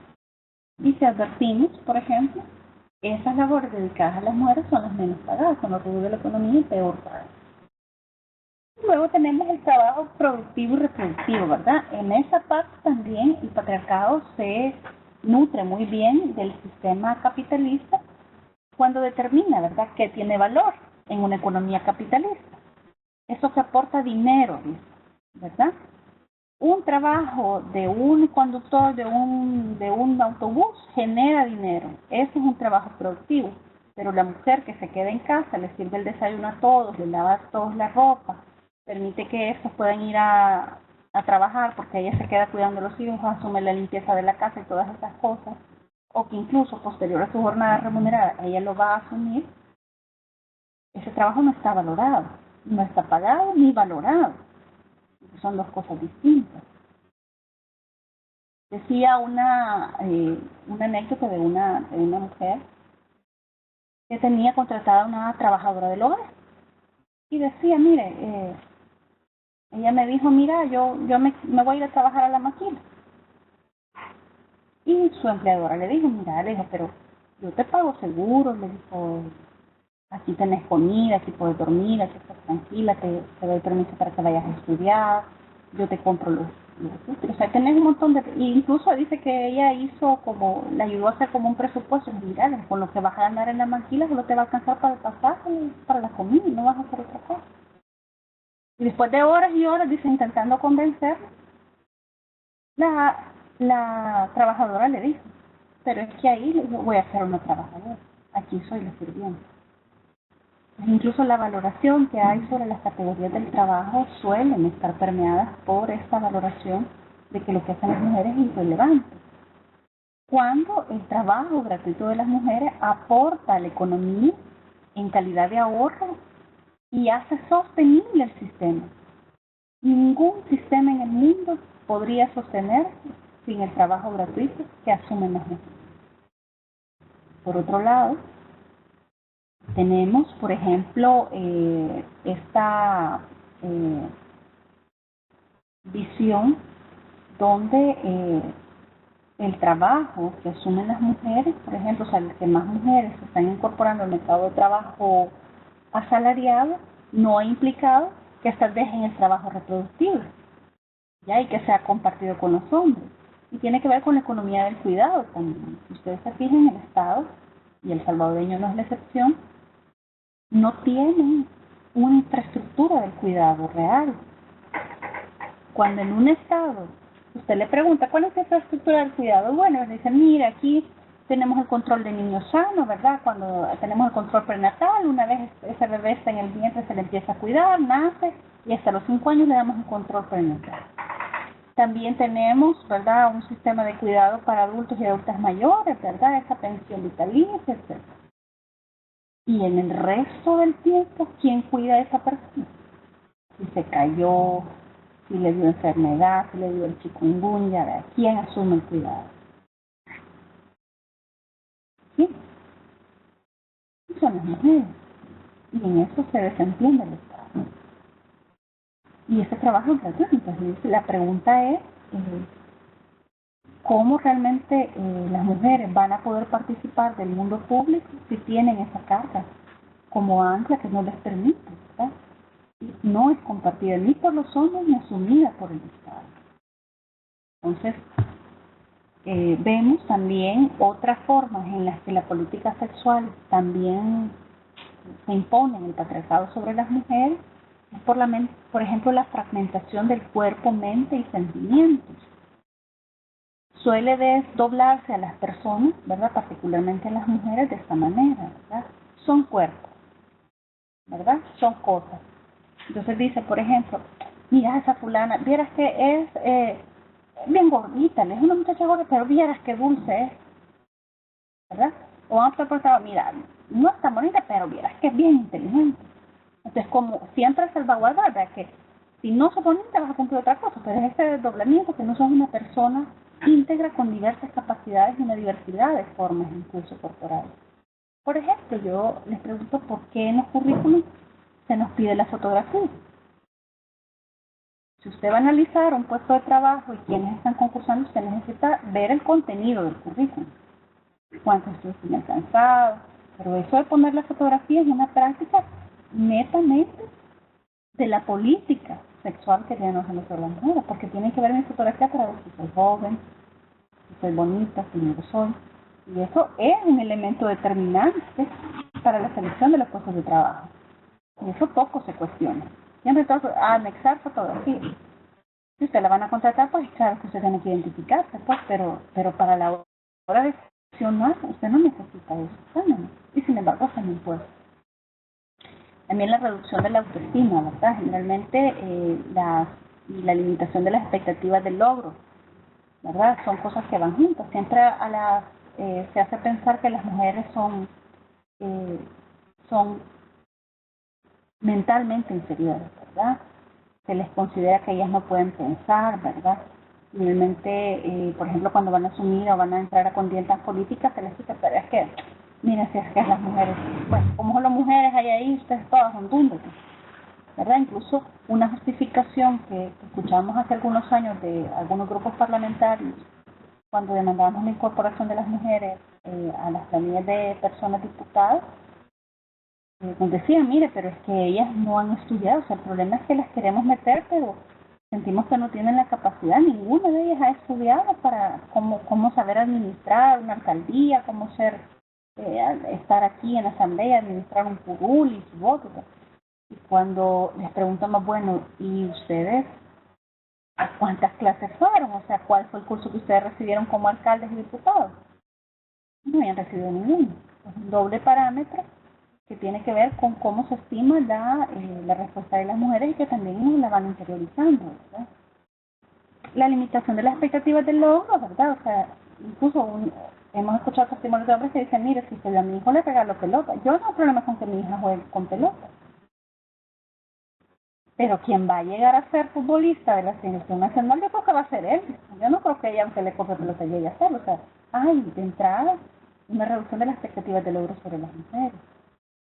¿Para qué le voy a mandar a la universidad? Hola, tu panza vas a ir a agarrar. Así. Entonces, ese menosprecio constante a el desarrollo de las mujeres. La limitación de los intereses, ¿verdad? Las mujeres solo pueden estar para cocinar, ¿verdad? Las mujeres, si es que eso, miren, si van a hablar con las mujeres, ellos lo hablan de chambres y maridos, ¿verdad? Ustedes ven, por ejemplo, fíjense, en todas las franjas de las entrevistas matutinas, vean cuántas mujeres hay participando. Y claro, yo les puedo decir, miren, a mí me han invitado un montón de veces, pero me han invitado el 8 de marzo, me han invitado a hablar de la ley de violencia contra las mujeres, me han invitado a hablar del tema de discriminación contra las mujeres, pero si van a hablar de economía, no piensan en invitar a una mujer, si van a hablar del presupuesto de la nación, si van a hablar del tema de seguridad, si van a hablar del tema de armas, no estamos invitados a las mujeres. Es una manera de limitar que los intereses de las mujeres son ciertos, ¿verdad? Y entonces, mire, cuando venga el 8 de marzo, ahí sí nos despliegan, ¿verdad? Todo.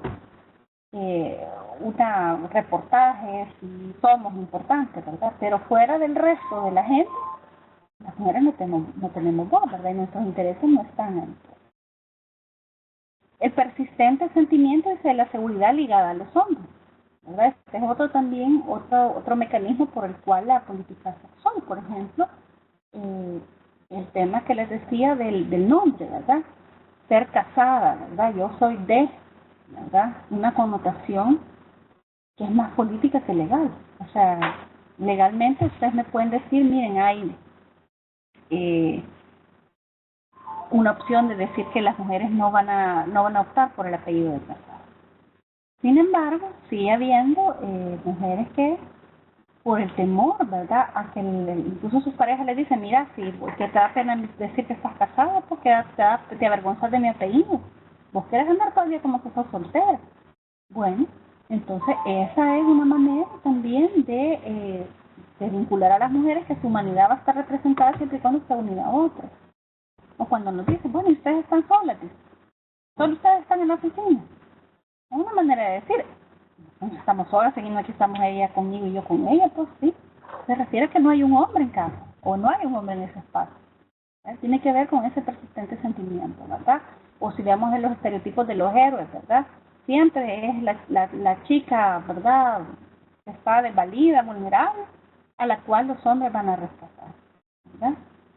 Y los sentimientos de la soledad y la desolación son distintos, ¿verdad? La soledad para las mujeres como un espacio de derecho donde yo puedo pensar, puedo tomarme un viaje y decir, mire, me voy a ir, quiero pensar las cosas, quiero leer, quiero escribir un libro. Realmente las mujeres no tenemos tiempo para nosotras. Los tiempos libres, ¿verdad?, no existen. En todo caso hablamos de tiempo libre para dormir, para ayudar, para estar con nuestros hijos. ¿Qué te haces en tu tiempo libre? Llevo a mis hijos salgo con mis hijos, ¿a dónde? Los llevo a clases de fútbol, a entreno, no sé qué. Generalmente no son tiempos para nosotros.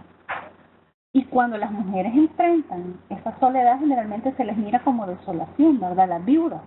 Esos típicos decretos que decían el Estado debe procurarle apoyo a las viudas, ¿verdad? Porque una mujer sola no es nada. Lo que te están diciendo es esa minusvalía de la humanidad de las mujeres para enfrentar la vida desde esa posición de soledad. Entonces la desolación se vuelve como una condena sobre la cual las mujeres recibimos como ese aspecto de asistencialismo incluso. Hay algo importante con lo que quisiera cerrar, y es que dice el rompimiento entre mujeres basado en la enemistad histórica, en la competencia por los varones, por ocupar los espacios que estos nos dejan, son, digamos, un elemento de esta política que tiene el sistema patriarcal para instalar y establecerse y ser permanente, ¿verdad? Esa competencia, esa supuesta competencia en la que se nos engloba a las mujeres, ¿verdad? Si se fijan, por ejemplo, hablan de los casos de violencia que ejercen las mujeres contra otras mujeres por el amante, ¿verdad? Las dos mujeres están dando duro por el amante. Y entran ellas a escena, pero ni a ellas ni al resto se le ocurre pensar que ahí hubo alguien que tenía un pacto con otro de fidelidad y que fue el que lo rompió. ¿Sí? Y generalmente se dice, bueno, si hay 10 puestos en este universo para acceder a todo ese desarrollo de la vida, y de esos 10 puestos, 7 están ocupados por hombres y 3 les vamos a dejar a las mujeres por toda esa brecha de desigualdad. Usted tiene que, siendo las mujeres mayoría de la población, van a pelear por esos únicos 3 puestos, mientras que los hombres tienen como más holgado el panorama para no pelearse tanto porque hay más oportunidades para ellos, ¿verdad? Esto suele ser también un elemento que se analiza desde indicadores incluso económicos. Dice Simone de Beauvoir, el opresor no sería tan fuerte si no estuviese cómplice entre los propios oprimidos, ¿verdad? Las mujeres se vuelven agentes del patriarcado y a veces de manera inconsciente y a veces como un mecanismo de sobrevivencia. Suele cuestionarse mucho, decir, mire, pero aquí las mujeres son las que enseñan el machismo, ellas también tienen la culpa, ¿no? No voy a negar que hay una responsabilidad de ejecución en esta tarea, pero debemos advertir de que es un mandato para las mujeres. Por ejemplo, esa típica vecina que está ahí tras la cortina mirando, pues, la fulana vino con otro carro, vino con otro, mira, y y mira qué horas viene, mira qué horas está apareciendo, parece que viene bola. Esa vecina, ¿verdad? Esa típica vecina que lo que está haciendo es, se vuelve agente del patriarcado, porque claro, el patriarcado la va a legitimar a ella en la medida que ella cuide los intereses de ese patriarcado. A las madres, por ejemplo, cuando ese canción que dice, bueno, cuiden a sus hijos o no respondo, ¿verdad? Agarren a sus yeguas porque yo no respondo. O sea, es ese tema de decirle a las mujeres, vos sos la responsable de mantener ese status quo. Si vos no lo cumplís, vos vas a ser una disidente del patriarcado. Y al ser una disidente del patriarcado te expones a la violencia como mecanismo de dominación coercitiva. Entonces, por ejemplo, mirá que van a decir las vecinas, ¿verdad? Eso del que dirán para las mujeres pesa mucho, porque les pueden dar a muerte civil, ¿verdad? Una mujer que está deslegitimada socialmente es una mujer que está muerta civilmente. Entonces, las mujeres que enfrentan esta situación, ¿verdad? Suelen ser quienes más son cuestionadas. Es decir, mire, y otra mujer, para peor dice, una mujer fue la que nos dijo todo eso, y era jueza, fíjate, y era policía, imagínense, era una mujer policía. Suele haber un doble parámetro, o sea, los hombres pueden ser machistas, las mujeres, como agentes del patriarcado, mandatadas por eso, no se los podemos permitir. No estoy hablando de si se los permitimos o no transformamos eso. La pregunta es que hay una explicación de por qué las mujeres responden a este sistema patriarcal, y es porque con él se validan. Claro, porque un mecanismo de protección es sumarse a quien tiene más poder, es un mecanismo de salvaguarda, me voy a sumar a quien tiene más poder. Lo que no siempre advertimos es que ese poder, aún cuando seas leal con él, se va a ir en contra de ti. La longevidad, como vemos, también, ¿verdad? Es parte del poder patriarcal que no se limita a la opresión hacia las mujeres, sino también hacia otros sujetos, ¿verdad? Esa es parte también de una política, ¿verdad? Como ya lo vimos en la categoría generacional, ¿verdad? Bueno, para finalizar con esto vamos a tener un ejercicio. Este ejercicio va a valer el 30% de su participación en este módulo. Les voy a enviar una leyenda, un cuento y algunos artículos de algunas leyes, y necesito que identifiquen cómo se expresa el patriarcado en esto. ¿Cuáles son los mandatos de los que hemos visto, de los que se valen? ¿Quién identifican ustedes que ejerce la dominación? ¿Y qué intereses o privilegios están representando? El poder, la política sexual, ¿verdad? Van a tenerlos a su disposición y podrán enviarlos. Les voy a pedir que en este análisis no escriban más de 10 líneas. El trabajo que venga con más de 10 líneas no lo voy a calificar, porque tenemos que aprender a ser concretos. Necesito que me señalen brevemente cada una. Pueden elegir a su conveniencia la leyenda, el cuento o las leyes. Para concluir, el patriarcado puede definirse como ese sistema de relaciones sexo-políticas basadas en diferentes instituciones públicas y privadas y en la solidaridad interclase e intragénero instaurado por los varones, quienes como grupo social y de forma individual y colectiva oprimen a las mujeres en forma individual y también colectiva de sus cuerpos, sus productos, ya sea con medios pacíficos o incluso a través del uso de la violencia. Es histórico, no siempre ha existido, se originó a partir de una época determinada, ¿verdad? Y necesitamos empezar a nombrarlo. En la medida que no cuestionemos, no hagamos visible el patriarcado y esté subterráneo, va a ser mucho más difícil que podamos erradicarlo. Tenemos que aceptar que existe. O sea, decir que el patriarcado es una invención o una ocurrencia de las feministas y que no está ahí, que no lo vivimos cotidianamente, es todavía mucho peor para avanzar en su erradicación. También debemos aprender a reconocer el feminismo como santito, que es quien más lo ha cuestionado y quien plantea un remedio, que es la igualdad. ¿Verdad? Las mujeres no estamos pidiendo que a los hombres se les maltrate, que sean ellos los violados, que ahora sean ellos los que acceden a menos recursos, que ahora sean ellos los únicos que cuiden a sus hijos e hijas. sino que les pedimos que mantengan ese estatus de igualdad y de derechos y de participar de las decisiones, de compartir el reparto de las decisiones. Su constante cuestionamiento y la mirada hacia otro mundo igualitario, ¿verdad? Es una tarea de todos y todas empezar a cuestionarlo, pero también proponer un mundo diferente. Yo me quedaría hasta aquí en esta parte. Vamos a ver sobre la misoginia para concluir con esta jornada.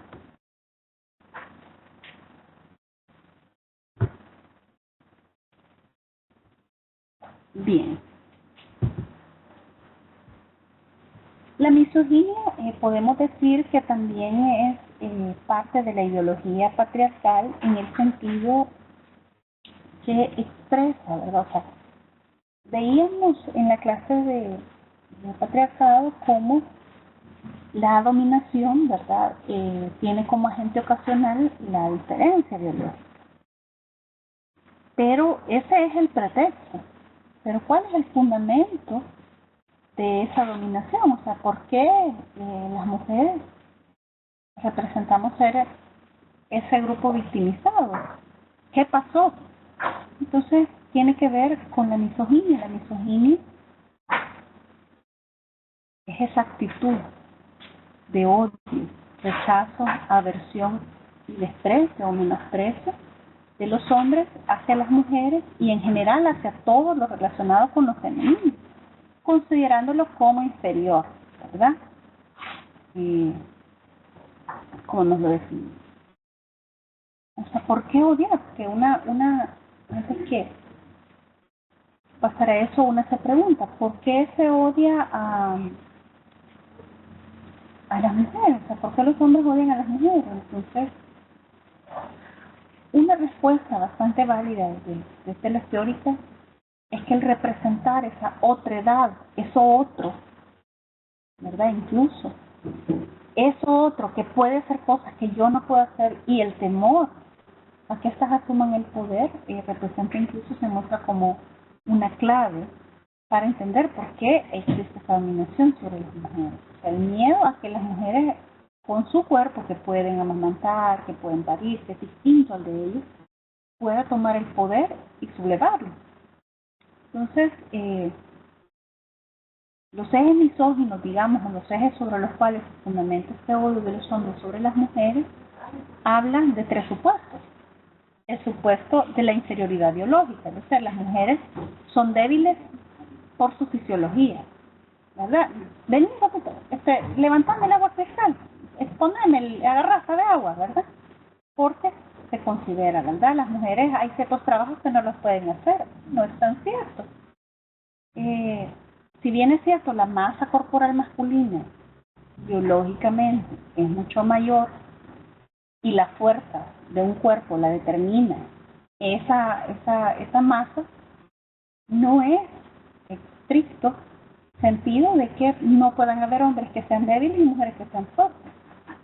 O sea, no es una cuestión de que el nacer mujer te condena a ser débil o que el nacer hombre te condena a ser fuerte. Es un supuesto, ¿verdad? De debilidad, ¿verdad? Incluso se considera a las mujeres que cuando están menstruando, ¿verdad? Son menos productivas, incluso en algunos casos se ha pensado que las mujeres son menos productivas, ¿verdad? De que sus cuerpos y la respuesta cuando están embarazadas, ¿verdad? Incluso una justificación para negarles el acceso al empleo, a puestos de trabajo, incluso ha sido el embarazo, ¿verdad? O sea, el estar embarazada usted es incapaz, ¿no es cierto? Tener necesidades específicas de seguridad que cubrir, pero no es que seas incapaz para desarrollar tareas. Luego tenemos la supuesta inferioridad moral, ¿verdad? Las mujeres son moralmente inferiores a los hombres, ¿verdad? Siempre se dice que las mujeres se levanta siempre un velo sobre nosotras como que somos seres pendencieros, ¿verdad? Seres que andamos, que ocultamos algo, que somos las que dividimos al grupo, ¿verdad? Si estamos en un sindicato, es que ya ven, por los chambres de las mujeres que se bien estábamos, ¿verdad? Entonces, y también, por ejemplo, con todas estas situaciones que hemos advertido, el tema de las mujeres en situación de prostitución, ¿verdad? Ellas son criminalizadas, pero no se criminaliza quien yace con ellas. ¿verdad? ¿Quién pagó por eso?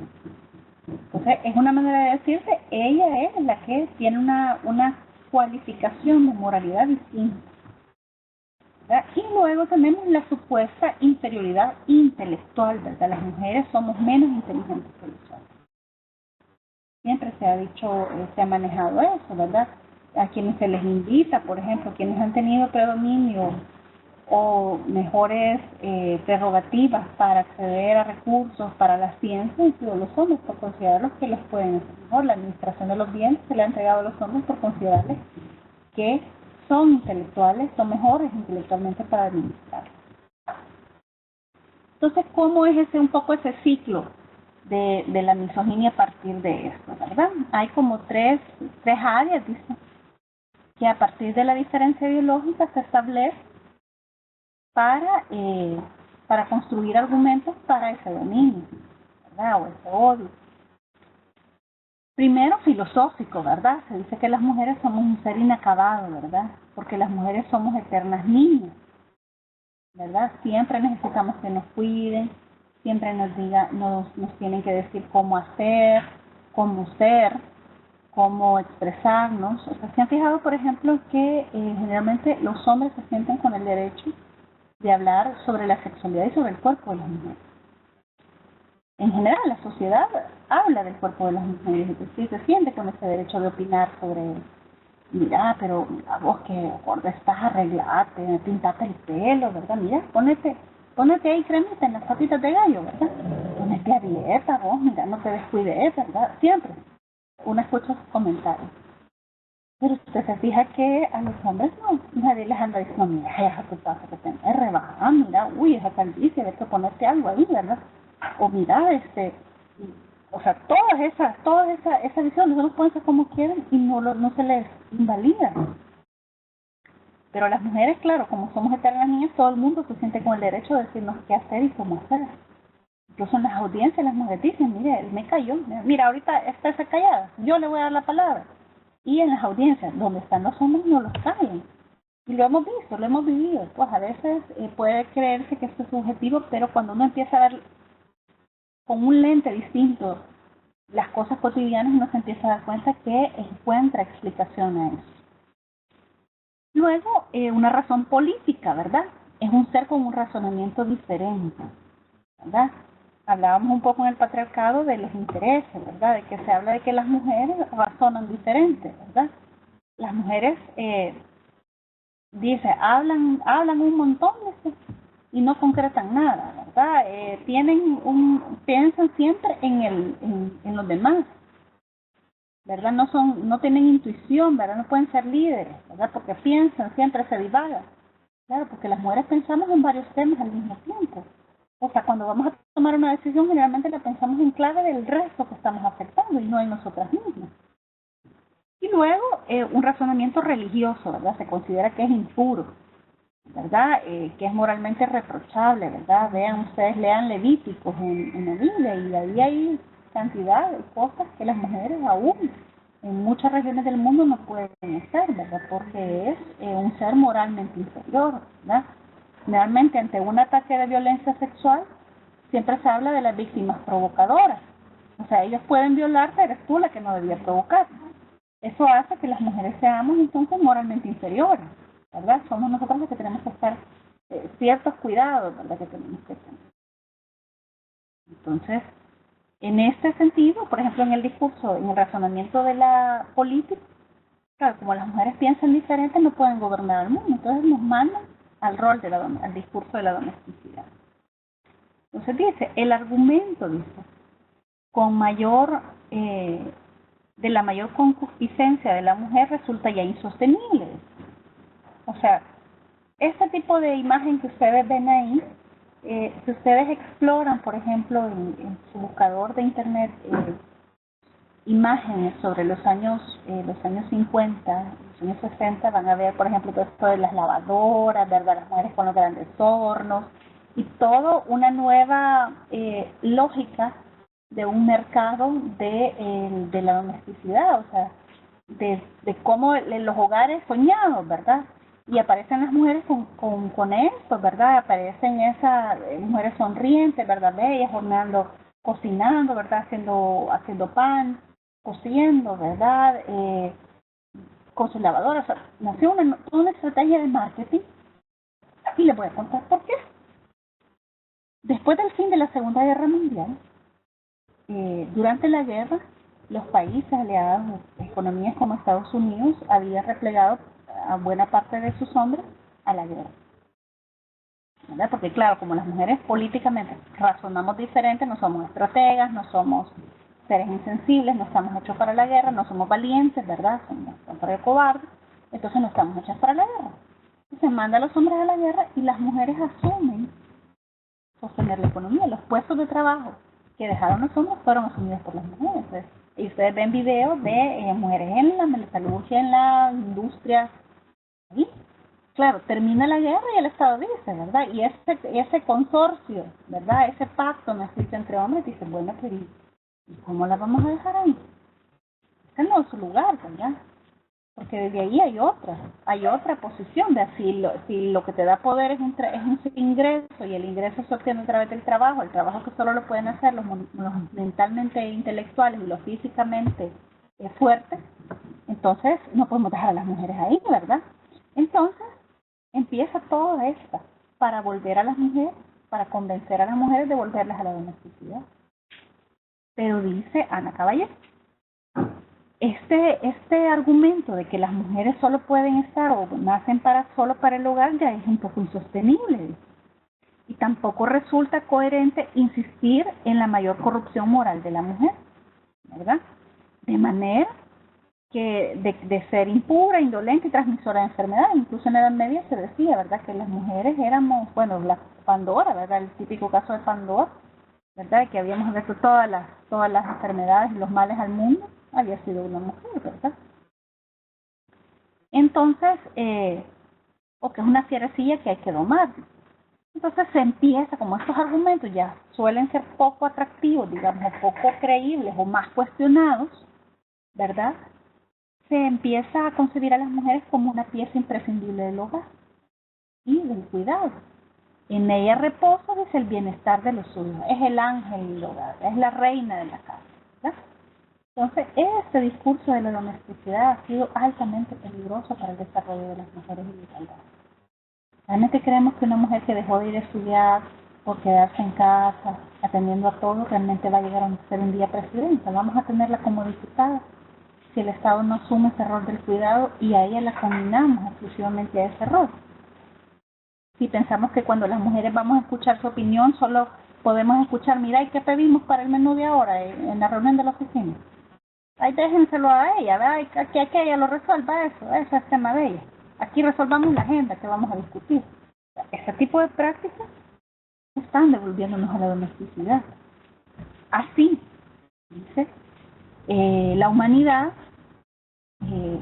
cuando pensamos qué categoría, entonces nos volvemos a mujeres. ¿Qué somos en este mundo? ¿Qué somos en esta sociedad?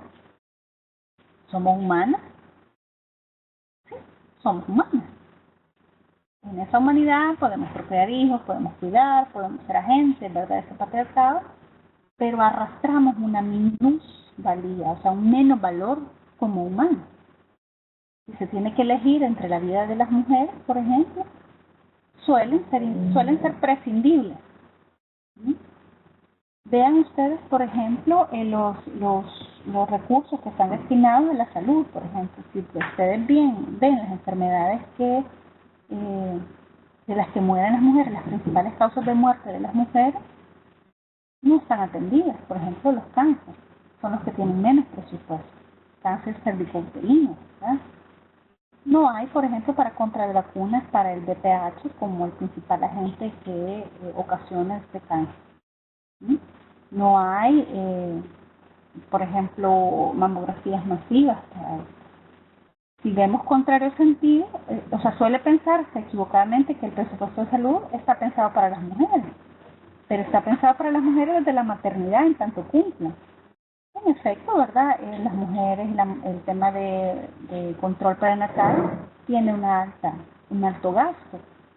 O los partos, retención de los partos, ¿verdad? Y ese tipo de situaciones, porque no es una enfermedad, sí están atendidas y tienen el mayor gasto del presupuesto.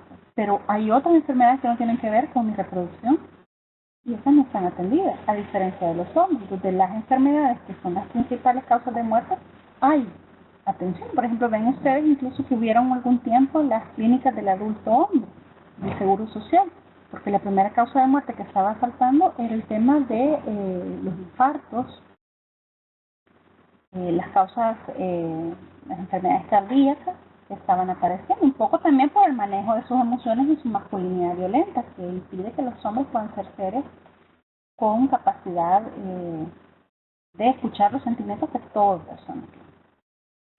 Entonces, cuando un Estado, una vez que no puede, que no es capaz de atender la salud de estas y que pueden morir, estamos hablando de que somos menos humanos. Cuando un Estado, por ejemplo, absuelve a un agresor que ha abusado de su hija porque éste la mantiene, estamos deshumanizando a esa mujer. O sea, ella puede tolerar porque le da de comer. O sea, hay justificación. Somos ciudadanas. Las mujeres quedamos atrapadas en una universalidad y en una negación a la individuación. La ciudadanía no puede ser universal, la ciudadanía es diversa, porque la ciudadanía implica esa posición que ocupo como humana en el respeto y reconocimiento a mis derechos para poder incidir en las decisiones que me afectan. Yo soy ciudadana en la medida que el Estado me garantiza mis derechos y que me da la posibilidad de participar de las decisiones. ¿Ustedes creen que la participación ciudadana de las mujeres en este país es real? ¿Creen que las mujeres, la diversidad de las mujeres en este país podemos participar de la toma de decisiones? ¿No? Generalmente está bastante limitada, ¿verdad? Por todos estos sesgos que vimos, ¿verdad? No nos invitan porque piensan que somos tontas, ¿verdad? Que vamos a ir a hacer a perder el tiempo, de que solo hablamos de ciertos temas que solo nos conciernen a nosotras. Se concibe incluso que las mujeres nunca tienen tiempo, ¿verdad? Porque están con un trabajo reproductivo, entonces a quienes se prioriza o se les da ventaja es a los hombres. Entonces, la ciudadanía, incluso con la que enfrentan mujeres y hombres, las decisiones de un país son distintas. Les voy a poner el caso de la seguridad ciudadana. La seguridad ciudadana, por ejemplo, es concebida como ese mandato que tienen los estados de que las personas puedan vivir libre de riesgos en libertades, la libertad del miedo, la libertad de necesidades y la libertad de una vida digna. Es decir, que yo pueda tener resuelto que puedo asumir riesgos porque no tengo miedo de enfrentarlos, porque hay un Estado que me protege. Yo puedo salir a un parque a las 11 de la noche porque el Estado me protege. Entonces, a partir de eso, en ese país las inseguridades que están siendo abordadas son las inseguridades de los hombres, ¿verdad? Ustedes ven, por ejemplo, siempre se piensa en los homicidios, pero no se piensa, por ejemplo, en lo que afecta a las mujeres. Homicidios es como el delito más preponderante, pero es el delito más preponderante en los hombres. Pero en las mujeres la violencia sexual y la violencia física es lo que más les afecta, pero eso no ocupa un orden, ¿verdad? O incluso se interviene, por ejemplo, vamos a intervenir los territorios más violentos de este país. Cuando usted revisa, son los territorios más violentos para las violencias que enfrentan los hombres. Porque los territorios más violentos para las mujeres son un mapa totalmente diferente. Entonces, tenemos calidad de ciudadanía, ¿verdad? Entonces, quedamos atrapadas en una universalidad donde las mujeres somos un paradigma, ¿verdad? Las mujeres creen que las mujeres solo somos esas cuidadoras, ¿verdad? Las amas de casa. Y sobre eso es que responden. Sin pensar que las mujeres estamos en todos los grupos poblacionales, estamos en las discapacitadas, estamos en los jóvenes, estamos en los niños, estamos en las asalariadas, estamos en las desempleadas, estamos en todos los grupos poblacionales. Luego la participación política, ¿verdad? Si tengo una humanidad reducida, por así decirlo, una ciudadanía que no es legítima, que no me permite ser diversa, ¿cuál va a ser la calidad de mi participación política en la toma de decisiones de un país? ¿Verdad? Y generalmente hay una división política para las mujeres, la familia, la maternidad y el cuidado. O sea, a las mujeres incluso se les da a elegir. Por ejemplo, si usted está estudiando el residentado, estudia medicina y quiere obtener el grado de residente en un hospital nacional, por ejemplo, o en el seguro, usted tiene derecho a ausentarse solo 40 días. A las mujeres, si salen embarazadas, o se presentan antes de las 12 semanas, poniendo su salud, o pierden el derecho de grado. Entonces, ¿qué nos dijo un director del Seguro Social? Es que las mujeres, si quieren estudiar, tienen que elegir. ¿Por qué mi biología? ¿Por qué esa diferencia corporal tiene que ponerme en posición de menos oportunidades que los hombres? Eso me pueden decir, me digo, ¿qué culpa tengo de que yo no tenga que gestar? Pues sí, pero si usted no tiene culpa, mucho menos la tiene ella. Entonces, no puede condicionar a las necesidades biológicas, que son diferentes para las mujeres, las oportunidades de acceso a grados, a estudio, a salario, etc. Entonces, de la misma mirada que el patriarcado, la misoginia, ¿verdad? Como esa expresión de odio, aversión, donde se considera a las mujeres menos, ¿verdad? Cuando te dicen, mira, si es que se está jugando bien feo, mira, parece mujer jugando. Es una expresión misógina, porque lo que le está diciendo es que estás comportando como eso que consideramos inferior, ¿verdad? Entonces, esa expresión de odio contra las mujeres es a partir de considerarlas seres inferiores, ¿verdad? Que no son sujetas plenas de derecho y que por lo tanto su participación en las decisiones no van a ser tomadas en cuenta. De nuevo, igual que el patriarcado, es necesario nombrar la misoginia, ¿verdad? Aceptar que existe, reconocer al feminismo como esa antítesis y su constante cuestionamiento y mirada, ¿verdad? Como un ejercicio de ese sistema patriarcal. Voy a dejarles este ejercicio. También vale el 30% y el 40% corresponde a su participación. Como nota de este módulo, donde el ejercicio implica que a partir de estas imágenes que ustedes están viendo, ustedes contesten, porque estas imágenes son una expresión misógina. Ahí les he puesto algunos links de las mismas, ¿verdad? Para que ustedes adviertan y puedan hacer un análisis. La explicación no puede venir en más de 5 líneas, ¿verdad? De la misma indicación que el ejercicio anterior, si vienen más de 5 líneas no lo voy a calificar y por lo tanto no va a tener ustedes 30%. ¿Verdad? Tenemos que aprender a hacer síntesis, ¿verdad? Expresemos. Van a tener, por supuesto, acceso al material y a las presentaciones. Bien.